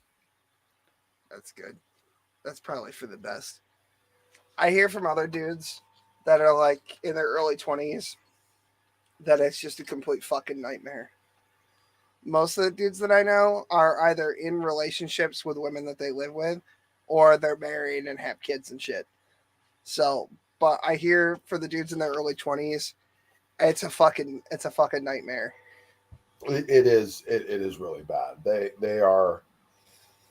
They're either going to get suckered into an extremely unfulfilling, toxic, disastrous union where she will take all of your money and assets, or she's just going to fucking kill you. So you're I wonder if you're going to end up being type 1 or type 2. The dating. She did say once, in your sleep, the dating of the modern woman has become a very caustic and treacherous endeavor. You gotta just look elsewhere. Look in other countries. Just don't look anywhere. Just don't look at any Western country. Just go find something that's maybe not quite as prosperous as the West or entitled or spoiled, I guess you would say, or however you want to put it. Find a place where women actually appreciate being women. I feel like that might be get a wife there. I feel like that might be the whole root of the problem is that people are looking outside. They think people are not well put together. And so they're looking for something to be their other half that fits the puzzle piece together instead of focusing on themselves, improving themselves, and just attracting an all around better mate by being a better version of themselves. I think it's like what Ray and I were talking about earlier in Discord. You really just have to meet people where they're at. You just have to if you're in a shitty situation, you should probably, if you're thinking about dating, you should either clear that up and get out of it and then go date, or you should be dating somebody who has either a similar thing going on or isn't as put together as some other women or whatever. And you guys, you don't have to grow up together to grow up together. You know what I mean? You got to be That's careful with what- that too, though, because if somebody let's say you're in a bad place with everything, you haven't your whole life's in shambles, and somebody else is also at that level. Well, it takes a certain strength of character to rise out of that, and not everybody, unfortunately, does that. There's one of the I've been listening to the 48 Laws of Power a lot more recently, and one of them is avoid the infectors, avoid the infection of people, whether that's relationship, friendship, whatever, because you are like a sponge and you soak up everything that people are saying to you or doing to you. Basically everything that goes on around you, you're soaking that up. So no matter how much you say, oh, that doesn't bother me, that doesn't affect me, it does. It soaks deep into you. So all I'm really trying to say is I think it's the most important thing you can do, the best thing you can do, and obviously I don't know shit, I'm just a dumb fucking monkey on earth, is to focus on yourself, is to find your own peace, find your own happiness. And if you have your own peace and happiness, then it doesn't really matter if you're in a relationship or not. And eventually you will probably find yourself in a good, healthy relationship if you're in a good place as well. Yeah. I think that's probably true too. I just feel like if I think that people will waste a lot of time. Like, I understand what you're saying, but I feel like people will waste a lot of time trying to get to where they want to be and then never have time for a fucking relationship. And by the time that they are where they want to be, they're like 40 or 50 years old. And then by then, especially for women who have like a fucking biological clock, that's too late. That's what women today are doing now. Oh, I can't. That's why the abortion thing is so on the table for young women, because it's like, oh, I gotta have the career, and then I gotta have the house, and I gotta have the status, and I gotta move up, and then by the time they get where they wanted to be, and they're like, now I'm ready for a relationship, they're a fucking empty egg carton. They don't have any eggs. Well, women's value goes down after they after the age of 30, and men's value goes up after the age of 30. And that's just, unfortunately, that's the way the nature is programmed. And women kind of have it easier than men anyway when it comes to like being a put together person. It's kind of just men who have like the shaft end of the stick, where you have to deal with everything, and also you have to deal with everything that other people are going through in your life as well. So you got a lot on your shoulders, and really your only support is yourself. Yeah, I don't think a lot of women really appreciate like what it takes to be a man, not like just a biological dude. I mean, like being an actual man, like standing on something and doing the shit job, and like, you know, because it takes gaffers and roofers and fucking electricians and plumbers and all kinds of fucking people to build a house. And I feel like a lot of people, not just women, but primarily, I think, they just live in a house and they don't appreciate all of the infrastructure that's involved in that. And I mean that as like a branching analogy for the world that they occupy. Like the West and pretty much every other culture was built on men doing shitty jobs that they often died at. Both of my grandfathers died at work. One died of a heart attack from a gunshot wound he suffered from when he was a child. It was exacerbated by a lot of the fumes he inhaled. He was a CB, he was a Marine. He laid tarmac for airplanes like the Enola Gay. I don't know if it's true that he laid the tarmac for the Enola Gay, the airplane that dropped the 2 bombs on Hiroshima and Nagasaki, but it was exacerbated by that. And then he was working at the foundry in the steel mill, and he dropped out of a heart attack in, I think, his 40s or 50s, or like early 50s, late 40s. And then my other grandfather was a fucking police officer, and there was a tractor trailer rounded a curve with his fucking doors open too wide, and he slammed on the brakes, and my grandfather swerved to try to avoid it, hit a tree, and was killed instantly on impact. So, like, Men do these shitty fucking jobs, and they go to war like fucking World War II, like my other grandfather, and it's just like taken for granted. And men in today's fucking world are now faced with another harsh reality that AI and robots are just going to take everyone's jobs here in the next decade or so. Yeah. So, Well, I mean, picture this, because this is something you just made me think of, and I think it's something that's worth remembering. All right, so imagine you're in the middle of fucking cold water in a little boat, and you're going towards a beach. And as you get out of the boat, there's gunfire going all around you. And as you're making your way to the beach, you're seeing the dead bodies floating of your comrades around you. And finally, you make it to the beach only to see that the enemy is still laying heavy gunfire, and there's tons of your comrades dead on the beach. And that's, the storm of Normandy. And it's like, without them, those men, those patriots, those heroes sacrificing their lives, we wouldn't have the freedom that we currently have. Like freedom in itself versus, a totalitarian rule under the regime of Hitler, for example.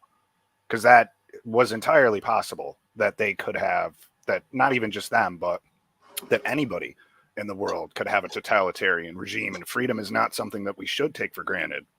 It's a privilege and a gift. And it's very important. I mean, that's why we have the Bill of Rights, the first 10 amendments, to guarantee all of our freedoms. yeah.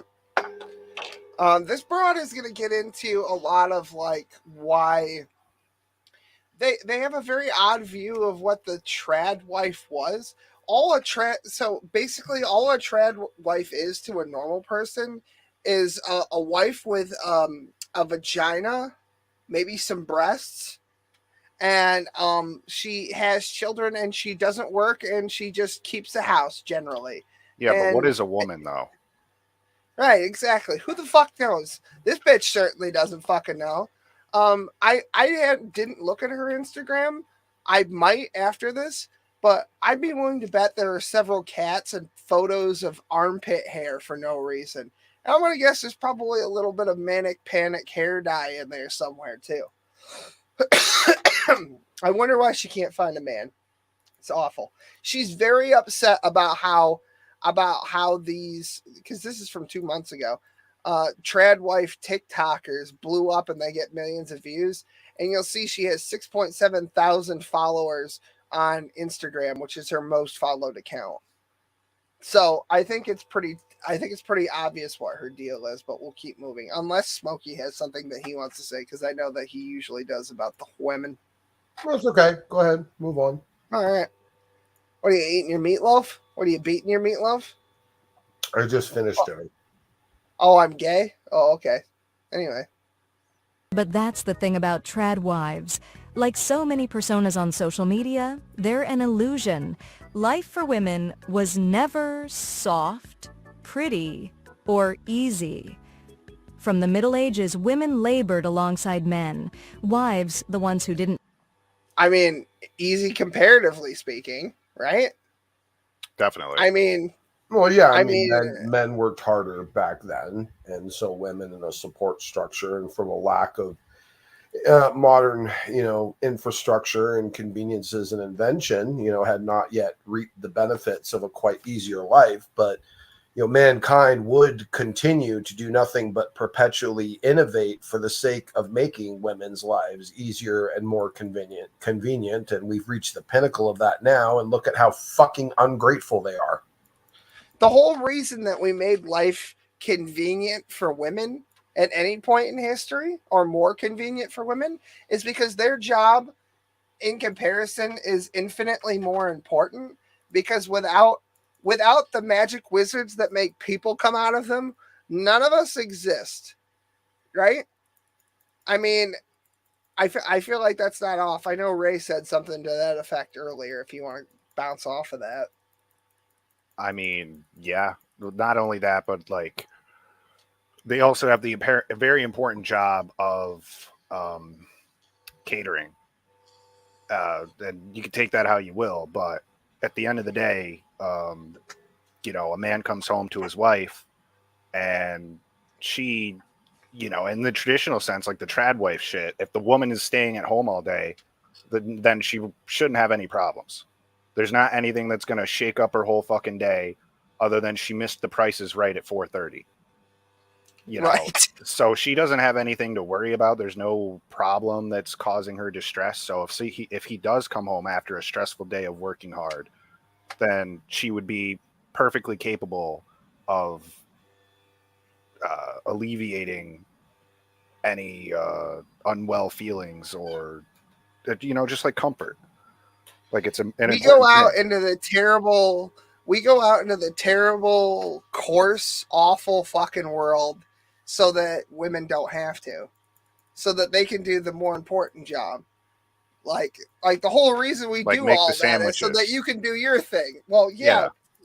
Well, you say that like as like a meme, but it's fucking true. It really is. It is fucking true.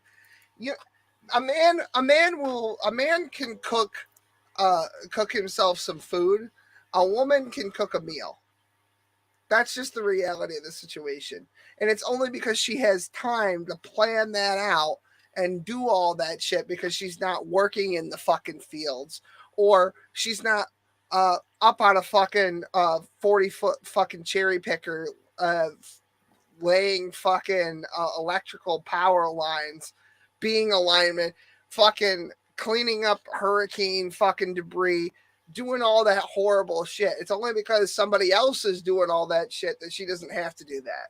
It's only because there are dudes who spend all day long pumping septic tanks that Susie fucking two brain cells can sit in front of a desk at Google all day, write 2 lines of code, and have her fucking balls massaged by fucking Hans Zimmerman or whatever.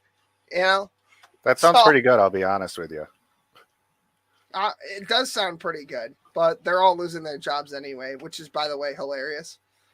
They were like, "Look at my cushy job. This is what I do. I take an Uber to work that's paid for by Google every day, so that I don't have to sit with the pores." Hey, you know what? Thank God they have the fallback of OnlyFans. Yeah, they didn't. When in doubt, whore it out, bro. When in doubt, whore it out. Yeah, roach out. Always be cheating. The fundamentals. Yeah. Anyway. Die in childbirth joined their husbands in the fields, performing the same grueling tasks. They tended to crops, milked cows, collected eggs, chopped wood, churned butter, and brewed ale. In fact, all throughout European history, women worked, enter poorer, often without or for significantly less pay, but they worked. Then, in the 1850s, I just want to say something about medieval work because I do watch a lot of this shit online. It's very interesting to me, especially with the homesteading horseshit that I'm doing IRL. Fucking medieval peasants worked like 5-hour days, and they only worked like 3 hours a week. And like their meals were part of their fucking paycheck, and their pay wasn't really that unsubstantial to begin with. I don't know when she became a fucking historian, but apparently she knows more than most people about medieval peasants. I really doubt that. Well, I would really like to see what her fucking major was, or if she's ever written anything about any of that horseshit other than this one article where she mentions it in passing. But well, I think I heard that this lady actually sucked off her history teacher, and that's where she got all her information.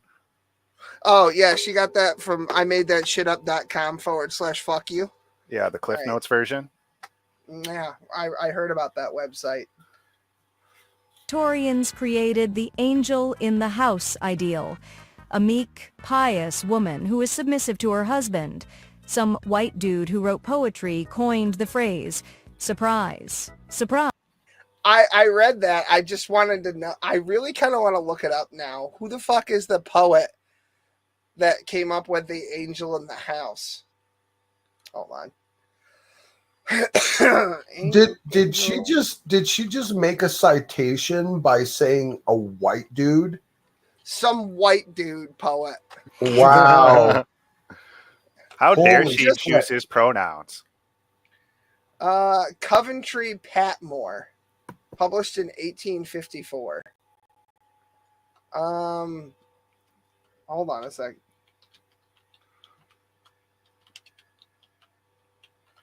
I don't even think that's right. Yeah, no, it is. Okay. Never mind. That is Victorian. Who the fuck is this dude? Oh, bro, he's got a bitchin' mustache. Everyone from that period, everyone from the Victorian era had a fucking bitchin' ass mustache, I gotta tell you. Oh, and he's got 4 names. Okay. Nothing that I'm aware of.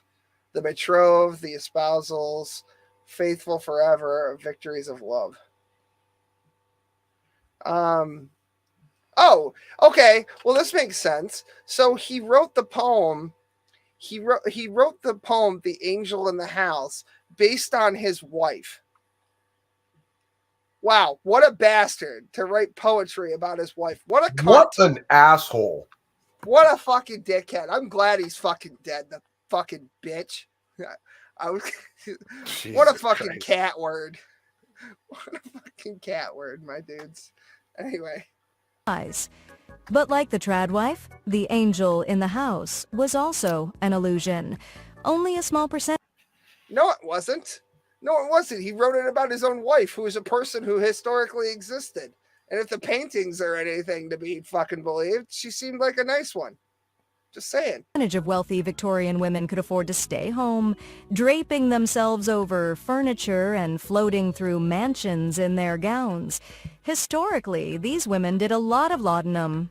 The rest of the women worked, stitching textiles in clothing factories, growing and preparing food to sell at markets, tending to crops. Well, yeah, because you let them vote. I mean, you were like women's suffrage, and women were like, no. And then you're like, yes, now you work too. We didn't have enough men to work the factory, so now. To be fair, all the things they're listing are things that literally any living human being could do. It's not like, well, oh yeah. See, I have a problem with this because what she's describing is really just a homesteader's lifestyle. Like it's like this isn't women going out and being like, oh, I'm gonna go get a job picking up eggs. No, like these things that she's describing are just things they would have done. They're just on their chores. Self-sustainable farm. Like, when the market is flooded with human capital, right? And it's still not enough to produce what you need. The only way to fill that space is to find more. And since slavery was abolished by this point, I think, let's see, 1856 is the poem. I can't believe I have to look this up. By the way, I do have to go in about 15 minutes. Oh, that's cool. Yeah, slavery was abolished in 65. So no more slaves, so that's it. I mean, I don't know. So you just fucking make the women work. You just reduce the men's pay, and then the women have to come into work, and you still pay everyone the same. That's fucking awesome, right? Yeah, you just get 2 workers for the price of 1. Everyone's broke now, and now women aren't home. They say that women get paid less now, but if that was the case, then only women would be hired. Like, why would you pay for more if you could pay for less? Oh, Ray, I was supposed to remind you, loaf. Go ahead. So Smokey, are you there? Yeah, I'm here. What's up? Would you consider a block of cheese a loaf of milk?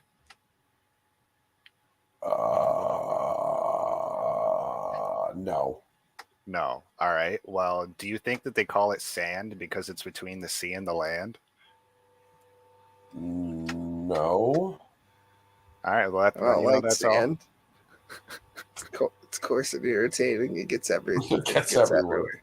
Gets in all your cracks. All right. Stock and scrubbing the house angels' chamber pots.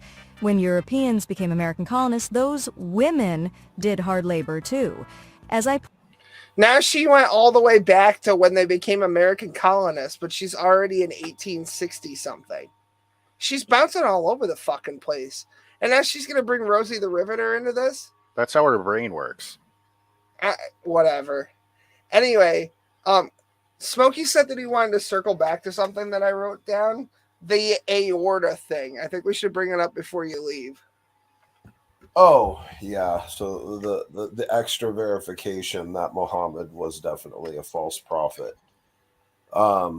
It is quoted in the Hadith, and this is his child wife speaking, by the way, regaling us in multiple different accounts of this story of Muhammad's death. Which I don't know if anyone really knows how Muhammad died, but I'll tell you right now.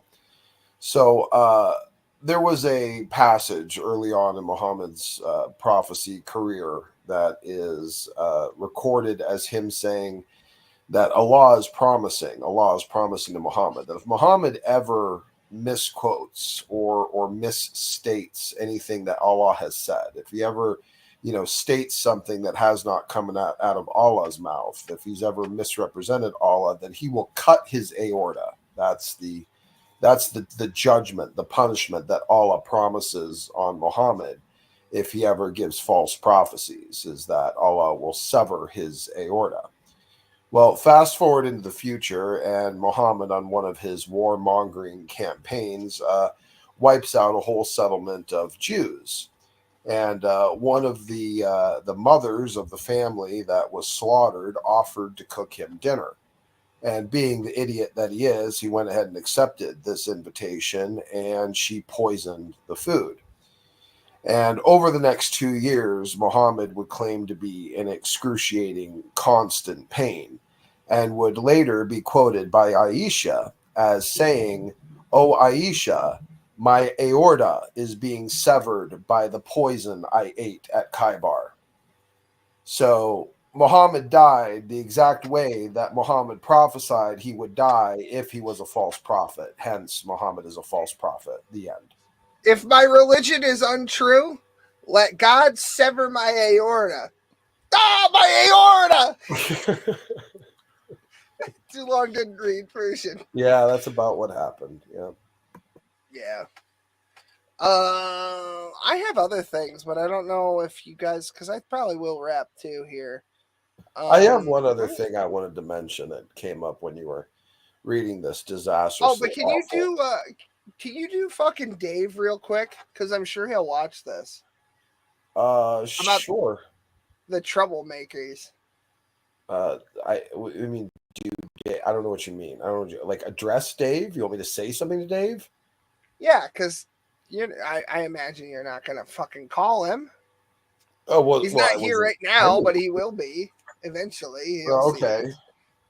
Well, assuming he would skip through this video to this point. Hi, Dave. How you doing? Missed you. Haven't seen you in a bit. I'll timestamp it and then I'll reference it to him in an email. Yeah. Been hearing you still been going at the free grace stuff. Good for you. A bunch of garbage doctrine, and you're doing a good job talking about that and staying true to the path. I'm proud of you for that. And I miss you amongst many other people from the channel and the environment. But I'll be back soon and be back in full force, and we'll get back to our regular routine. So appreciate you. And yeah, Dave, I hope you're doing real well. What are you going to do about him, though, Carl? What are you going to do? Oh, oh, right. I remember he was asking a message. Dave, don't worry. I promise when we come back, we will have some discussions and crack some plans. One thing I noticed, which is something I expected would eventually happen, is the free gracers are starting to eat their own. There is, as I sent to William today, there was a short that was made by good old Charles, the layman seminary, which I know fairly well and likes to hang out with Standing for Truth, that there is now a big bubbling disagreement between the free grace and the hyper grace. So they are already on the path of cannibalism, where the hyper gracers are saying that the free gracers are reprobates and not saved and don't have sanctification, and the free gracers are like, no, we're fine. We're all saved. We're all good to go. And the hyper gracers are like, no, you're fucked. You haven't come completely over to the dark side yet. And so So we will be able to leverage things like that to hopefully what will be some of the finality of the destruction of this damnable doctrine and all the souls that it jeopardizes. So yeah, don't worry, Dave. We'll make some traction here in the future, and we'll go after some of the bigger names in that disgusting, foul reprobate movement. Okay, so what was the other thing that you were going to say before I Oh yeah. I'm a little bothered by something that I wanted to let it play out. I didn't say anything at the time. I wanted to go ahead and let it play out. But while you were going through that horrendous article, critiquing the position of women in society over the ages, I did realize your own fixation, as I notice is the fixation on anyone that tends to comment upon the value of women, is I always hear the same thing, and it's always pretty much the only thing I ever hear. It's their capacity to multiply. The fact that they can get pregnant and squirt out a kid is their primary and ultimate claim to value. And I'm starting to worry that we have reached a point where it is actually quintessentially their only value. And now well, hold on. Now, bear with me. I am saying this in isolation as a critique to the modern woman, because if I was regarding a woman of classical traditional values that would have existed in times previous to our own, I would see someone who proactively and intentionally was a support structure for the household, its function, as well as for the alleviation of stress on the husband. I could see a woman stepping into a very, very much needed and much appreciated and much valued position and role. But this role is completely alien to the more recent iterations of the modern woman. This type of being a support structure to a household or even someone that can be counted on is a completely foreign concept to them. So really, they have, simply by their own design, by their own intention, by their own inability to latch on to any actual substance to their own teleology, they have basically become nothing but a breeding machine. It's the only thing they bring to the table. It's when anyone asks about the value of women in society, even if you ask feminists, this is the answer. It's pretty much the only answer. It's oh, well, you need us to create more people. Well, okay, is that it? Because if that's it, I mean, what is the point of all of the benevolent sacrifices we make sure that your livelihoods are good and positive and convenient and easy? I mean, what are you giving in return? Is it just popping out kids? Because you can pop out kids as a slave race that's chained in cages just for the sake of breeding. I mean, that's also a scenario where you can benefit and give something to society in exactly the same capacity. So do you have a value? Do you have a value beyond being able to produce children? Because if not, you're really losing the justification that you shouldn't just be breeding sex slaves. I mean, if you're really not bringing anything else to the equation, if this is all of your value, you have relegated yourself to be the very thing they all claim to not want to be, just a barefooted housewife popping out kids. But this is the only value they ever seem to be able to locate and claim that they can bring to a relationship. Nothing about being a support, nothing about helping a husband, nothing about building a household or a future or a commitment. None of that garbage comes out of their mouths. It's just, well, I can make babies, so you need me. Well, that's fine, but we don't have to be good to you if that's all you bring to the table. You simply have this expectation and this entitlement that your social position can't easily be exchanged for a chained sex slave as opposed to a free member of society. So they really should consider that they should be trying to offer and be able to present themselves as having a higher value than just a whole for various uses. I mean, That's that's the definitely collection the of crux of holes. it. Yeah. Yeah, they've kind of, honestly, I think you hit the nail on the head with the slavery thing. And I think it's mostly in part because of our society and the way that it's been propagated. It's basically, right now, it's set up to make the men weaklings, slaves, and the women to be these over sexualized holes. a woman at this day and age can make significantly more money on OnlyFans than she can at quite literally any other career on the planet, with few exceptions. And mainly the exceptions would be being the wife of a wealthy man and then like divorcing him. And just for everybody who fucking uses Feet Finder, please touch grass. Those women make entirely too much money for what they do. Just touch fucking grass, please. The danger of the culture, which is cultivating whoredom as a moral prerogative, a positive thing to spend effort and energy to, as if the real grand ultimate value of a woman is the accumulation of resources through the sexualization and objectification of her essence. And this is what is presented to these young women as a moral prerogative. And the very predatory nature of it, of getting young women young, and instead of directing their energies and attentions towards, basically presenting themselves and building themselves up to be a reliable mate that is committed until death, they are cultivated and they are trained in their teenage years in high school not to use their sexuality for anything to the benefit of a long-term beneficial relationship with certain values and integrity. No, she's taught to simply engage in a series of meaningless and useless and flippant, short romantic encounters while she racks up her body count and builds an increasing amount of cynicism towards the entirety of the male race. And I mean, the entire culture itself is preying upon young women while they turn around and falsely claim so many others are predators themselves, while the culture itself is being predatory. It is not training these young women to do anything that's going to fulfill them or to give them an opportunity at a happy life and a happy existence. It's training them to be lonely, destitute, sad, depressed, on every single medication under the sun, with a house full of animals that they take care of because they don't have as much mouth as a human being. It's tragic and it's sad. And this is what is happening.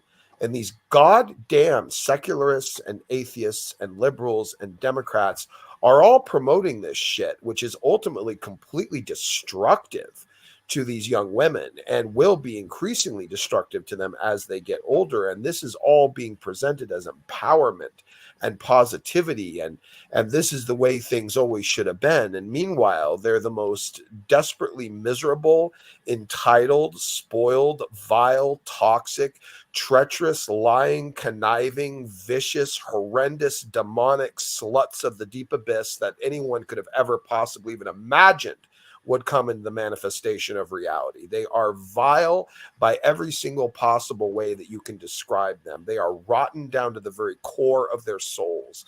And it is a tragedy, and it's sad because young men need a bit of what we used to be able to get when this country was young, when women had character and class and integrity and moral and values and wanted to conserve their own chastity for the sake of them being an ever-present gift and support to their husband. And now they have completely lost all sense of moral compassing, and the moral compass that they have only ever points to self, and everyone else gets fucked over. They have just completely betrayed all of their teleology and made themselves an abomination and a curse to nature and mankind. Just clap for that, you stupid bastard. Yeah, it's self-absorption to an extreme degree, and it's unfortunate because they're being trained to be more serpentine, to be more like the serpent. Like, I'd wager that a good strategy for most of the young women in the world that they probably utilize is the entrapment strategy, where they meet somebody and it's just casual sex, and then they will get pregnant to essentially set themselves up. Yeah, basically. I'm gonna let people in because Smokey is leaving in a minute, and there are people in chat who want to Yeah, talk I to do him have as to there go are. soon. So if anyone wants to I'll- come in and ask I'll questions, put the link out. I'll put the link out now, and then you all got 2 minutes with the roll bit. So, I had Ray. I do have the list of things that we talked about today. Okay. And there's a couple of videos. I actually have one pulled up that you talked about earlier. So Oh, okay. we'll spend Yeah. the last we'll spend the last 20 minutes of this doing just kind of fucking around, and then Yeah. and then I'm gonna call it. Yeah. Sounds good. I don't know what time that you actually crawl into bed, but for me it's around midnight. Oh, okay. Yeah. Here we go. But to have the big three back in the panel situation. But yeah, I mean, basically, modern feminism today, it's okay to be a lying, hypocritical whore because I'm a woman and it's empowering and blah, blah, blah. I throw empowerment all over the place to the point where I don't even know what it fucking means now. Seriously, Right. man. Yeah, seriously. I am tired of these females lying, dude. It seems like there's a lot of people, not just our listeners, but it's just a lot of people in general who are just completely fed up with the current paradigm. It's a bubble that will pop eventually. Yeah, and there was a time like years back where Smokey said himself that if these women continue to do the shit that they're doing, they will be eventually collectively be ignored. I mean, that'll be a culture. When they ask for help, they will be ignored. When they plead for rape, they will be ignored. When they need I love and romance, they will be ignored. I that was that talking is to very Smokey. true. That they will manifest the contrary of the thing that they claim to desire, because of their own disgusting, selfish, abysmal decisions and discretions. So yes, they will eventually get caught lying so much and so prolifically just for the sake of gaining victim points that society itself will then become prepared to the contrary, and the bounce back will be horrible because women will have to be much more afraid again when they go out. They will have to be much more cautious, far more so than they have in modern times, because they have to realize the fact that if they are assaulted or attacked, there's a good probability they won't be believed because so many of their predecessors have been caught blatantly lying just for the sake of a little bit of attention and clout. Speaking of, have you seen any of these videos of these women in gyms accusing men of creeping on them and shit? And then the parodies where a woman walks in to a gym and dude puts a fucking blindfold on, or he just fucking leaves the gym. I actually told Carl that I had an idea for a business where it's just a gym for fucking female gym influencers to go and work out, and then we just have a guy, they pay extra for the subscription. We just have a guy go around and pretend to be a creep, and he gets professionally canceled on a regular basis. And that way you can have the gyms for outrage culture, and then the gyms where it's just people working out being normal human beings. And then eventually people will accuse other people of using the influencer gyms, and then no one will want to do it in a regular gym or an influencer gym because it'll be seen as fucking old hat and fake and shit. And then we just before that happens, we sell out. We roach the fuck out, and we make a cool I don't know, $10 million. Well, at this point, if that's literally their mode, well, at this point, I'm not shocked, and I'm not shocked, and I'm not scared anymore because basically, no man wants to be with a dumb bitch for the rest of his life. No matter what the methodology that a woman goes by, it's just so blatantly stupid to the point where they're not even aware of their own actions to begin with. And then what's so comical is that they will still try to sell their victimhood. They will try to sell that, hey, this is actually happening to me. Never mind the fact that I'm the one, the actual dumbass Princess Peach that keeps getting herself into trouble, instigated this. Yeah, dude. Boki, are you at work? No, but I just came from an interview. Oh, okay. And none of them speak English, right? They have. Oh, okay. Whoops. But they do have names that you can't pronounce, just like mine. That's true. Rengahe Timamangoyum Tiram Gay, I remembered. Tandang Sora Osmeña de la Talabukid. Like a smoothie. Outstanding. Like a somebody, fuck you, Mick. You hang up on me today. Hello, I need to speak to somebody who can speak a Chinese. The hello, Does how that you make me doing, somebody, racist huh? if I immediately Somebody, thought huh? of that? Does that make me racist? No. Nah, Boki's a Filipino. Yeah, but I'm speaking like a Vietnamese guy. Like, motherfucker, look, if you can ship my car to the apartment, we won't be having a problem, you know? Oh God. Holy fuck, Boki, you're really good at that. Well, Yeah, you know because he's me, I am a fucking goofball. Asian. That doesn't mean that he can sound, like all. How about As Eric Cat would Cartman? say, How about Eric Cartman? squinty-eyed 16-incher.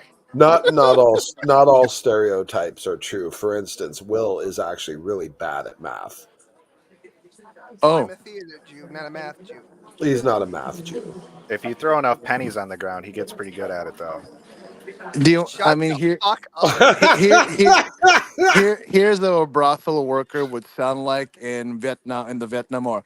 Hey, soldier boy, we love you a long time. You I want think I'm talkie going to talkie do for that $5? next time Will comes to visit. I'm just going to dump a wheelbarrow of pennies on the driveway and see what he Oh, does. bro, it's like vampires. They say vampires can't cross the line of salt until they count every grain of salt. When I get Will's back, got to do that with pennies.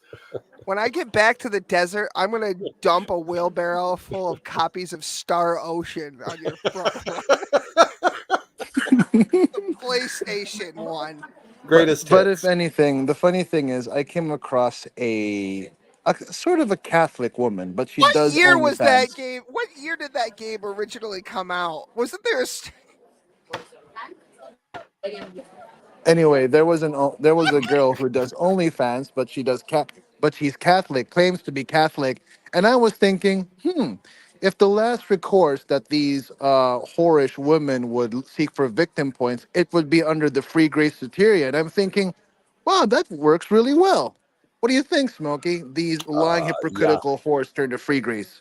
Yeah, free grace is a perpetual infinite license of just about anything until they hypocritically decide that they no longer want to allow it, and then they will just say, "Oh, well, you were never And the saved." big white knights would be SFT, fat guy, Mr. Hot Pockets boy, and layman's Cartman Layman Seminary. Seminary. It's Yeah. Well, Stouffer's lasagna. It's Stouffer's lasagna, and Allah Yeah. feeds it to him under the No, it's door. gap tooth lasagna, something like that. Because it's like that's. Not so lean cuisine.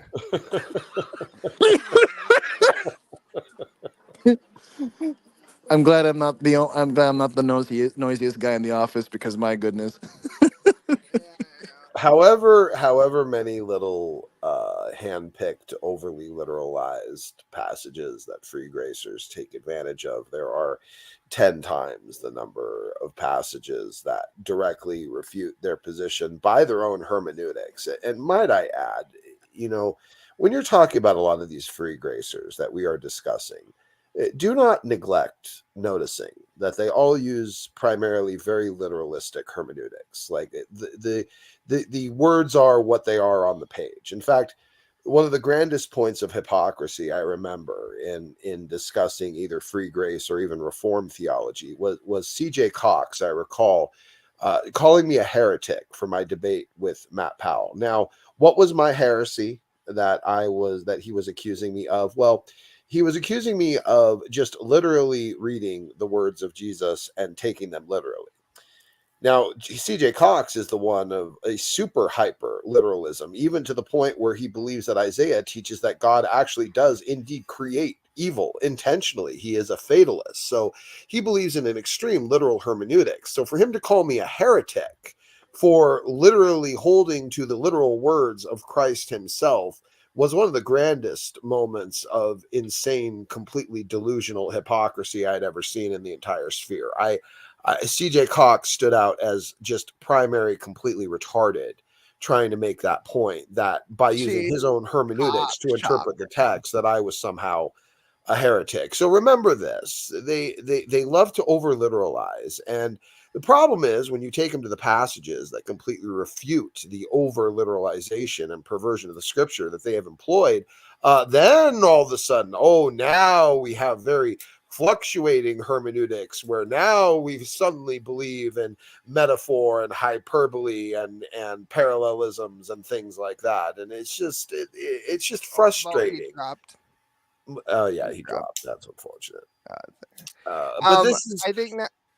Don't neglect using the fact of their own hermeneutical system against them, and in doing so, you will find very quickly that free grace is completely internally untenable, and they engage in theological hypocrisy all of the time. They are perpetually judging other people as unsaved for not holding to their position, even if they once held to their position, meaning they should have never been able to lose their salvation. But there are all manner of hypocritical tricks and mind games and delusions that they employ to try and convince themselves that their completely mentally, theologically bankrupt perspective is actually still valid. It's disgusting. God damn it. SFT, you're a piece of shit. Carl, I hate to point this out, but it's 11:15 at I night need here. to go. Yeah, I need Yeah, you do. No overtime. I'm not paying. I'm not paying you for overtime. That's fine. Yeah, you're out of credits on 11 Labs anyway. I'm going to have to shut down. No overtime. Right. All right. Oh, Boki's back. All right. Everyone say goodbye to Carl while we do retarded stuff in a minute. Sure. Goodbye, Smokey. It's nice to hear from you again, dude. Nice to hear from you too, Loki. And sorry, I timed out a bit. I was grabbed by some tranny guy. So yeah, I was grabbed and then I pressed the list. Right? Yep. Well, you by have the way, several. Smokester, you can forget about telling What, like me to in the hate. balls? Yeah, I felt all kinds of violation. But you know what? I got to tell you something. Smokey, you can forget about the advice you gave me that I must regard all Western women as the lying horse that they are, because even in my collective region, it's now succeeding here. And my goodness, a lot of folks are coming to me saying, "Why the fuck are women acting like this?" And I'm like, I it don't is a know. plague. It is a plague. It is indeed. It's sadly, women may have to be put in their place a bit more fiercely in the future before they learn. But honestly, I'm optimistic about the human condition, especially at this particular point in our culture. That the young women that we have today, not even the Zoomers, but the generation after the alphas. I think what we're going to see is they're going to see these older women hitting the wall, miserable in their lives, unfulfilled with no families, and they're going to think to themselves, "I don't want that. I want what my grandparents and great grandparents had." And that hopefully they'll take this modern, disgusting, vile, toxic generation of women and use it as a cautionary tale. And we can help. We can help by pointing them out, shaming them for the disgusting, vile trash that they are, and not being afraid to speak up and warn the women that are yet to be to not follow in their footsteps of despair and destitution. So good point, Spokey. It's good to hear from you again as well.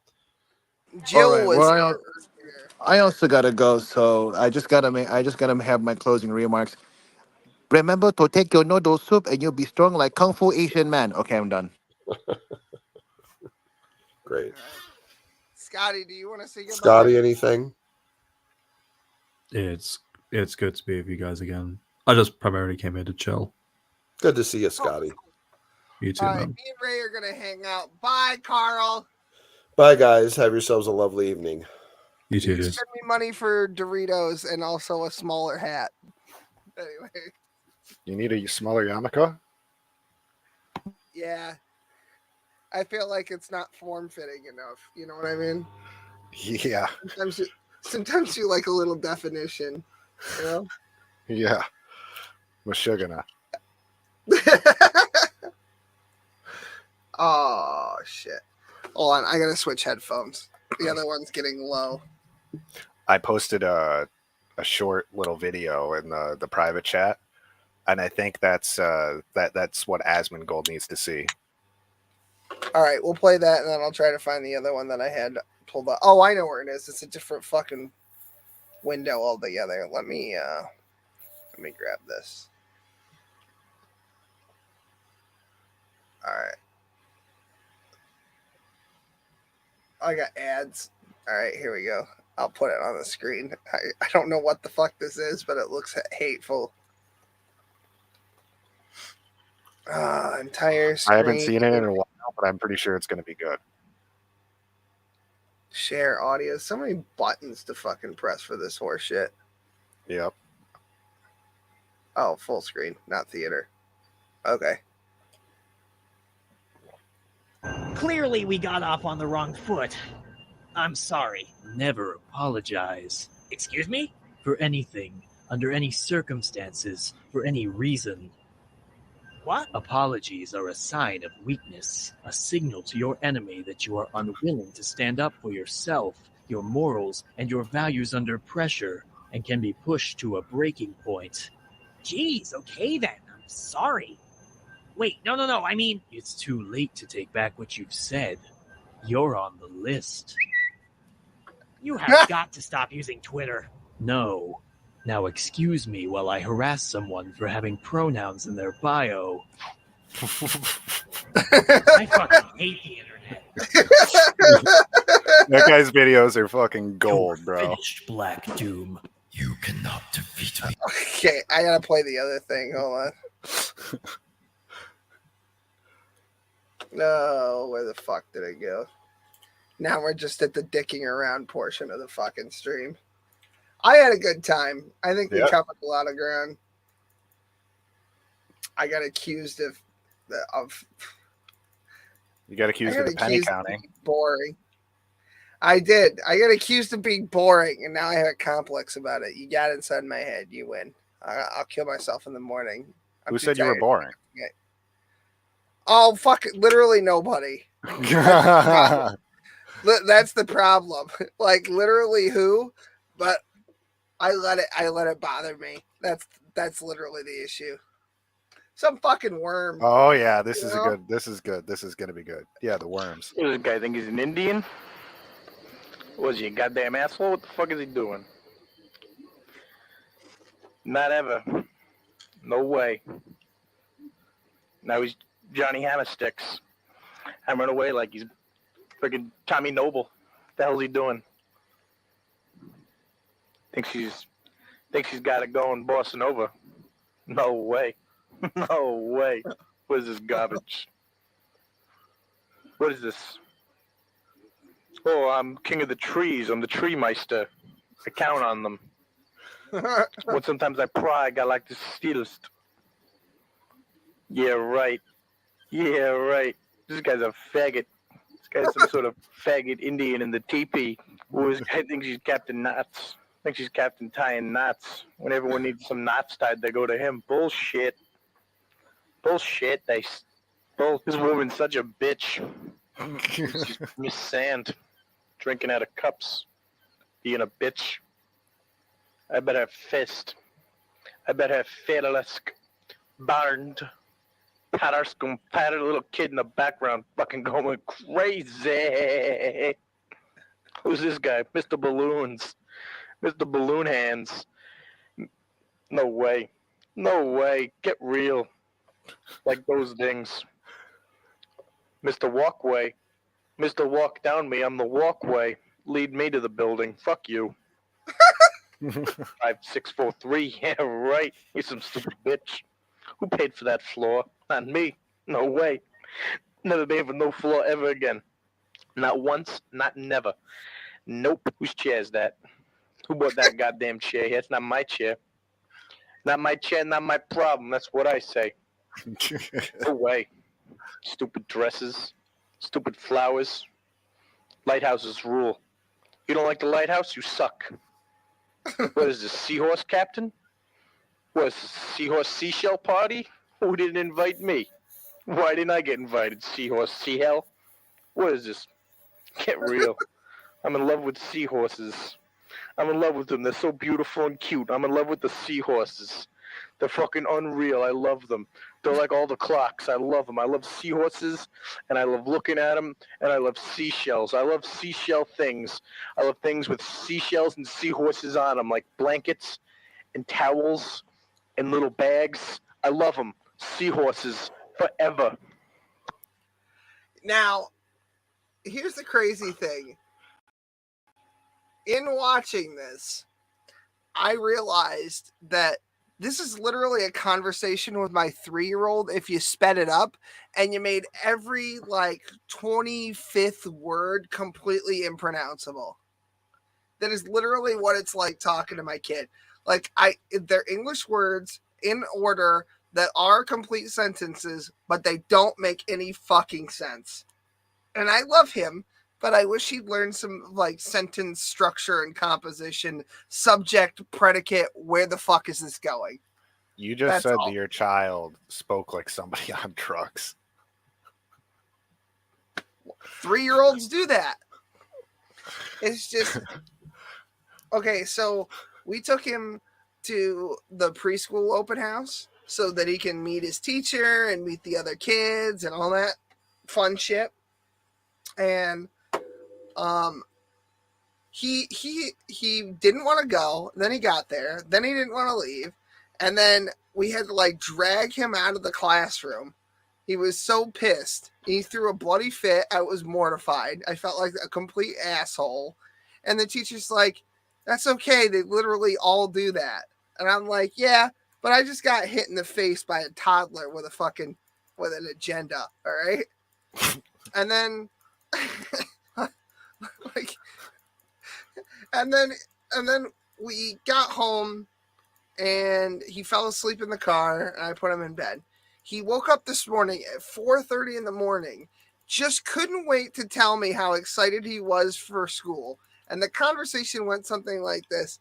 And then I want to see the kids and I like the kids and I go to the school and I play with the sand and I like to push the shopping cart and the teacher, I like her, she's nice, and the pokey deck and I want to do it again. And I'm like, okay, buddy. That's pretty much all you can respond to when your 3-year-old says some shit like that. You're just like, oh, okay. Right on, man. That's cool. Because you don't want to be like, I'm sorry, you drooling window licker. I didn't understand a word you just said. You can't say that to him. But that'll grow hair on his chest, bro, if you tell him that. Probably. I mean, I don't know. I don't want to. Hey, listen, you fucking monochromosomal fucking booger eating nitwit. Can you form a complete sentence that's at least somewhat coherent? Can I get some context? Because he just did. He did. He just woke me up at 4:30 in the morning, and he just wanted to talk about how excited he was for school. And I'm glad that he's excited for school because that feeling will very quickly be drained out of him somewhere around middle school. I feel like, if not like the 5th grade or whatever it is, you know. I mean, you can instill more favorable feelings towards that. Yeah, I mean, like he likes school now because it's all fun and games, but like literally, but he doesn't. Yeah. Just teach him that school is fun and games. Like you can make a game out of anything, you know. I told him if he keeps himself educated and ahead of the class, then he'll be able to effortlessly fucking pass exams, especially since all the tests and shit for kids now are watered down to the point where all you need is a number 2 fucking pencil, like to pass the fucking class. I said, just stay ahead of the curve, learn what you need to do, get ahead of people, and then you won't have to worry about the tests. And then you can focus on important things like making friends and like RuneScape. Fucking yeah, in RuneScape, definitely that. I thought you had an auto clicker for fucking agility. What I would never do that. What are you talking about, man? Oh right, yeah. I suddenly have forgotten what your screen name is. That's good. Yeah. What are you doing now? Are you doing waves again?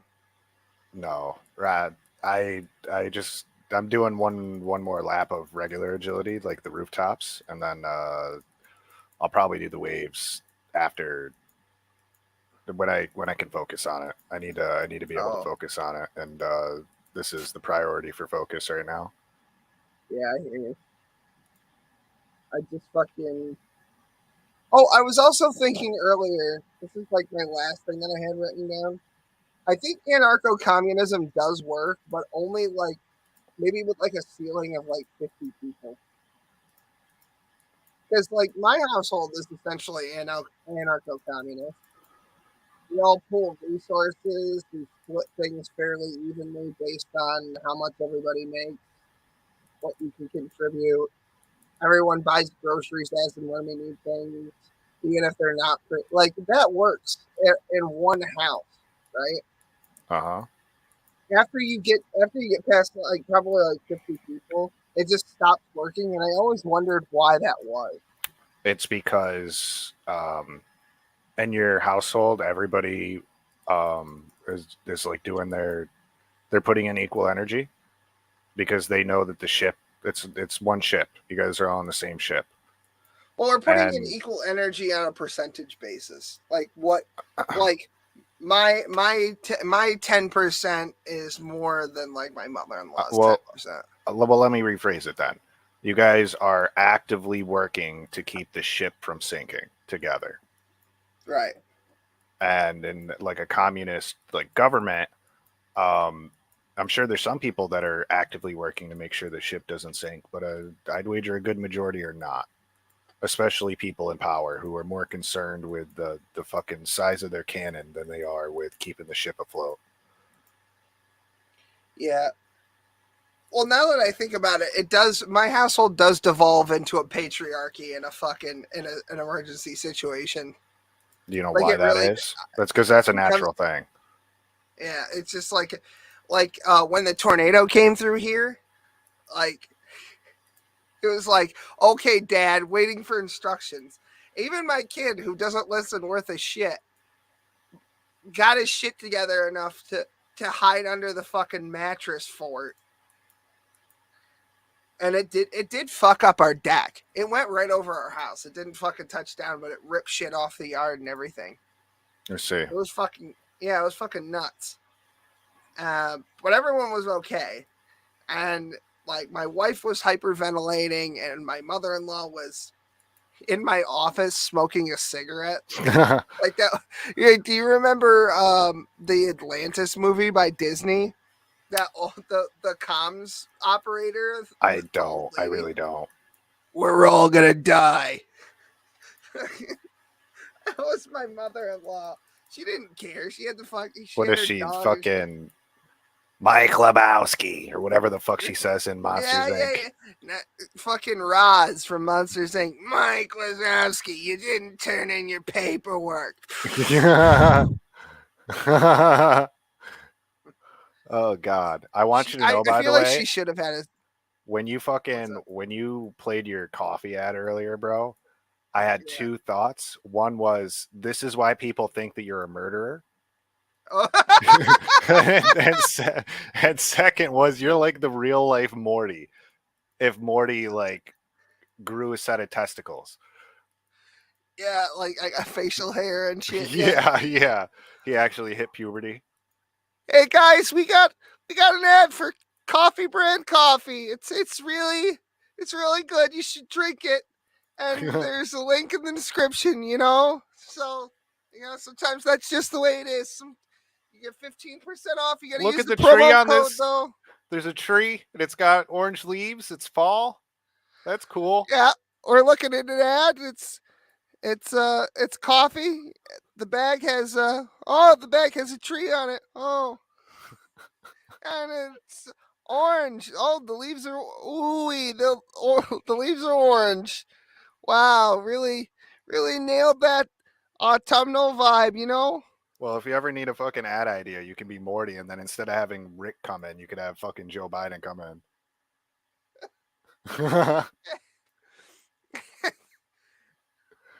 Hey guys, it's CGI Morty.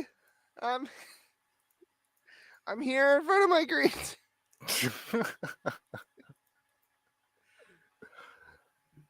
We gotta shove the coffee way up inside your butt, Morty.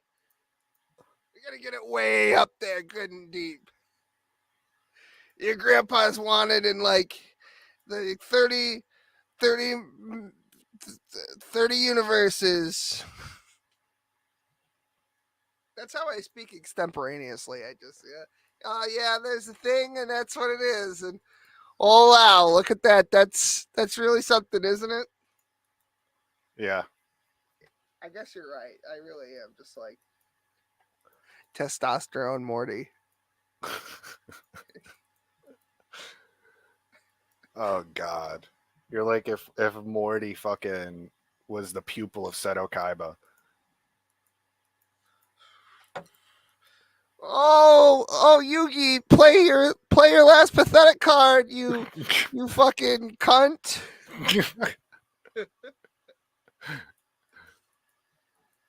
Everything's made up in this season. I'm gonna play Swords of Revealing Light in the monster card zone because fuck it, why not? It doesn't even matter. I use Pot of Greed, and this lets me draw 2 cards. And then, like, I put it back on top of my deck, and I use Pot of Greed, and it lets me draw 2 cards. I got 7 or 8 copies of those.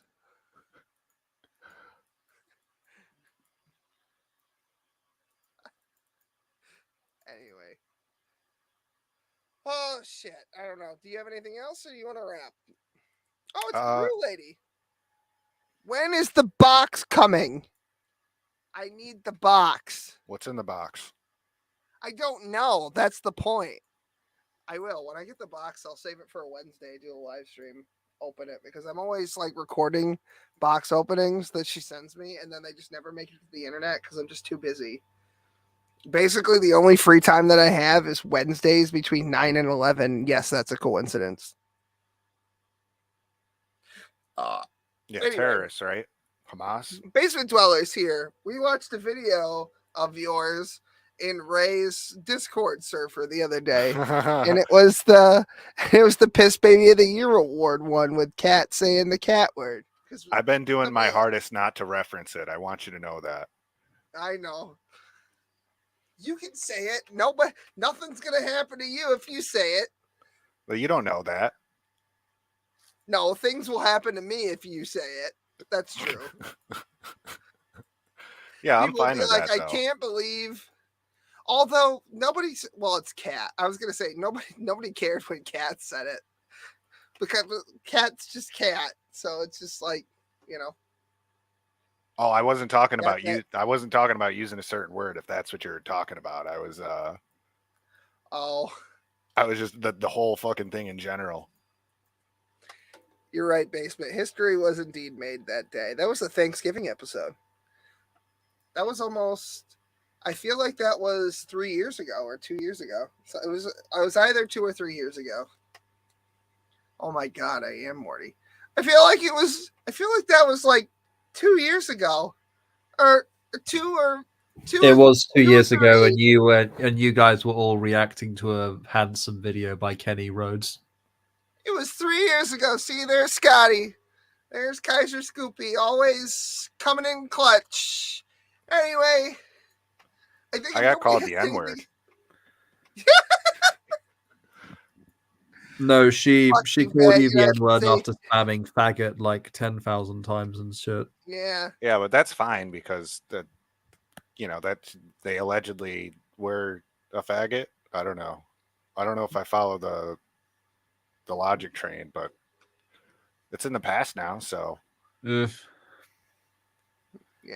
Well, she's a thooter. She can say whatever the fuck she wants. So that's true. Got the big old. Oh, by the way, Ray, I feel like you were lost earlier when we were talking about not so lean cuisine and all that shit. This is the dude. No olive, absolutely fucking not. It's your fucking turn to wash, mama. Last time I washed her, she threw diarrhea, and I got pink eye for a whole fucking month. She ruined. Yeah, it goes on like that for a while. Is that echo intentional? No. Okay. I was gonna say. Has there been an echo this whole fucking No, time? it was just for that I video. know why. I know why. Check this out. I fixed it. I did. No, Olive. Absolutely fucking not. It's your fuck. Is that better? Yeah. Yeah. Yeah, I had the fucking share screen still open. Play the whole thing, please. Please. You want me to really play the whole fucking thing? Well, All right. if you want to.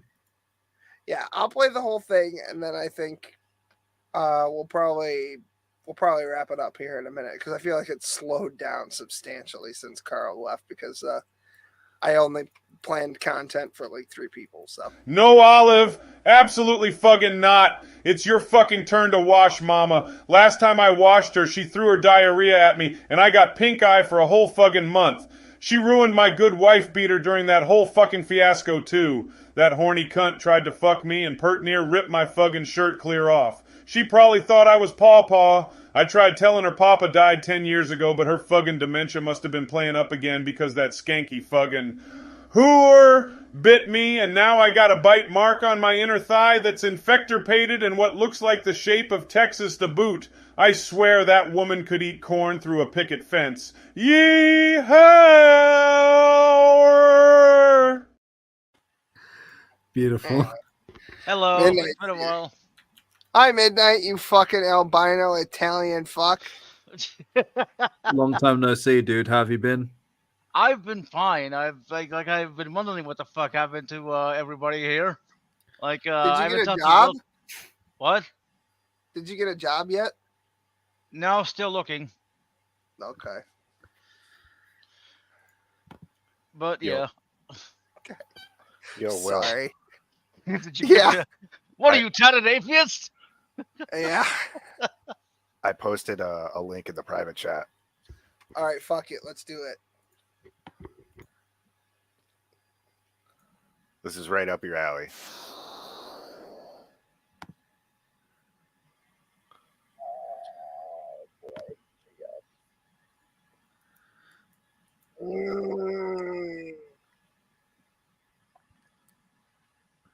So many fucking buttons you have to press, and then I gotta get rid of this fucking thing. What the fuck? Not a quick process. It should be faster. Fucking StreamYard. I paid too much money to you fuckers for you to not do what I need you to do. All of this is being recorded. Cut you right now. No, motherfucker. I'm not going to go to jail. Touch me. Stay away from me. Touch me. Okay? Touch me. Touch me right now. Right now, I'm dealing with this other gentleman here. You're hindering and delaying. No, I don't shake hands with you. What is that? I'm not shaking hands with you. What did you just say? I'm going to ask you. I'm hindering an investigation. No. Are you serious? I'm dealing with this gentleman here. I'm going to ask you to step away. Thank you. You are not a law enforcement I'm asking you to step away. You are not a law enforcement officer. Do you Step away from me. You understand that you are not? Step away No, from don't me. fucking touch me. Step away from me. Do not touch me. Do you understand that you are not a law enforcement investigator? Too funny. Could you throw me a Fuck you. Step away from me. If you kick me like that again, I will fuck you up. Do you understand that? Step away. Do not fucking touch me, bitch. Step away from Don't me. fucking. You're under arrest. You're under arrest. He's hightailing it out of there. Dude, he aggroed the aggroed the whole fucking instant. Alright, they're recording me. Have a seat. Yeah, Put your arms out to the side. You're under arrest. Put your arms out to the side, sir. That's right. You're under arrest. Hey, Kelly, just stay on the line. Okay? Please stay on the line. Stay on the line, Kelly. Oh, God. Jesus Christ. I was about to start playing our own fucking stream there for a second. Inception. Oh, okay. All right. Anybody got anything else? Because I'm fucking pooped. I'm old and tired. Quit the stream. Okay. All right, everyone. Thanks for coming. I'll turn the fucking camera on just so I can see how haggard I look. Oh, look at that. My bald spot. Wow. My bald spot, I mean my whole fucking hairline. Anyway. You do look better now than you did like a while ago. You got your hair. Do I? Just I think. I mean, I haven't seen you in forever, so I probably just I got a haircut a while ago. It's yeah. I know, riveting content. I got a haircut. Let's see here. Okay. Good night, everybody. Bye. See you next week, maybe. Peace.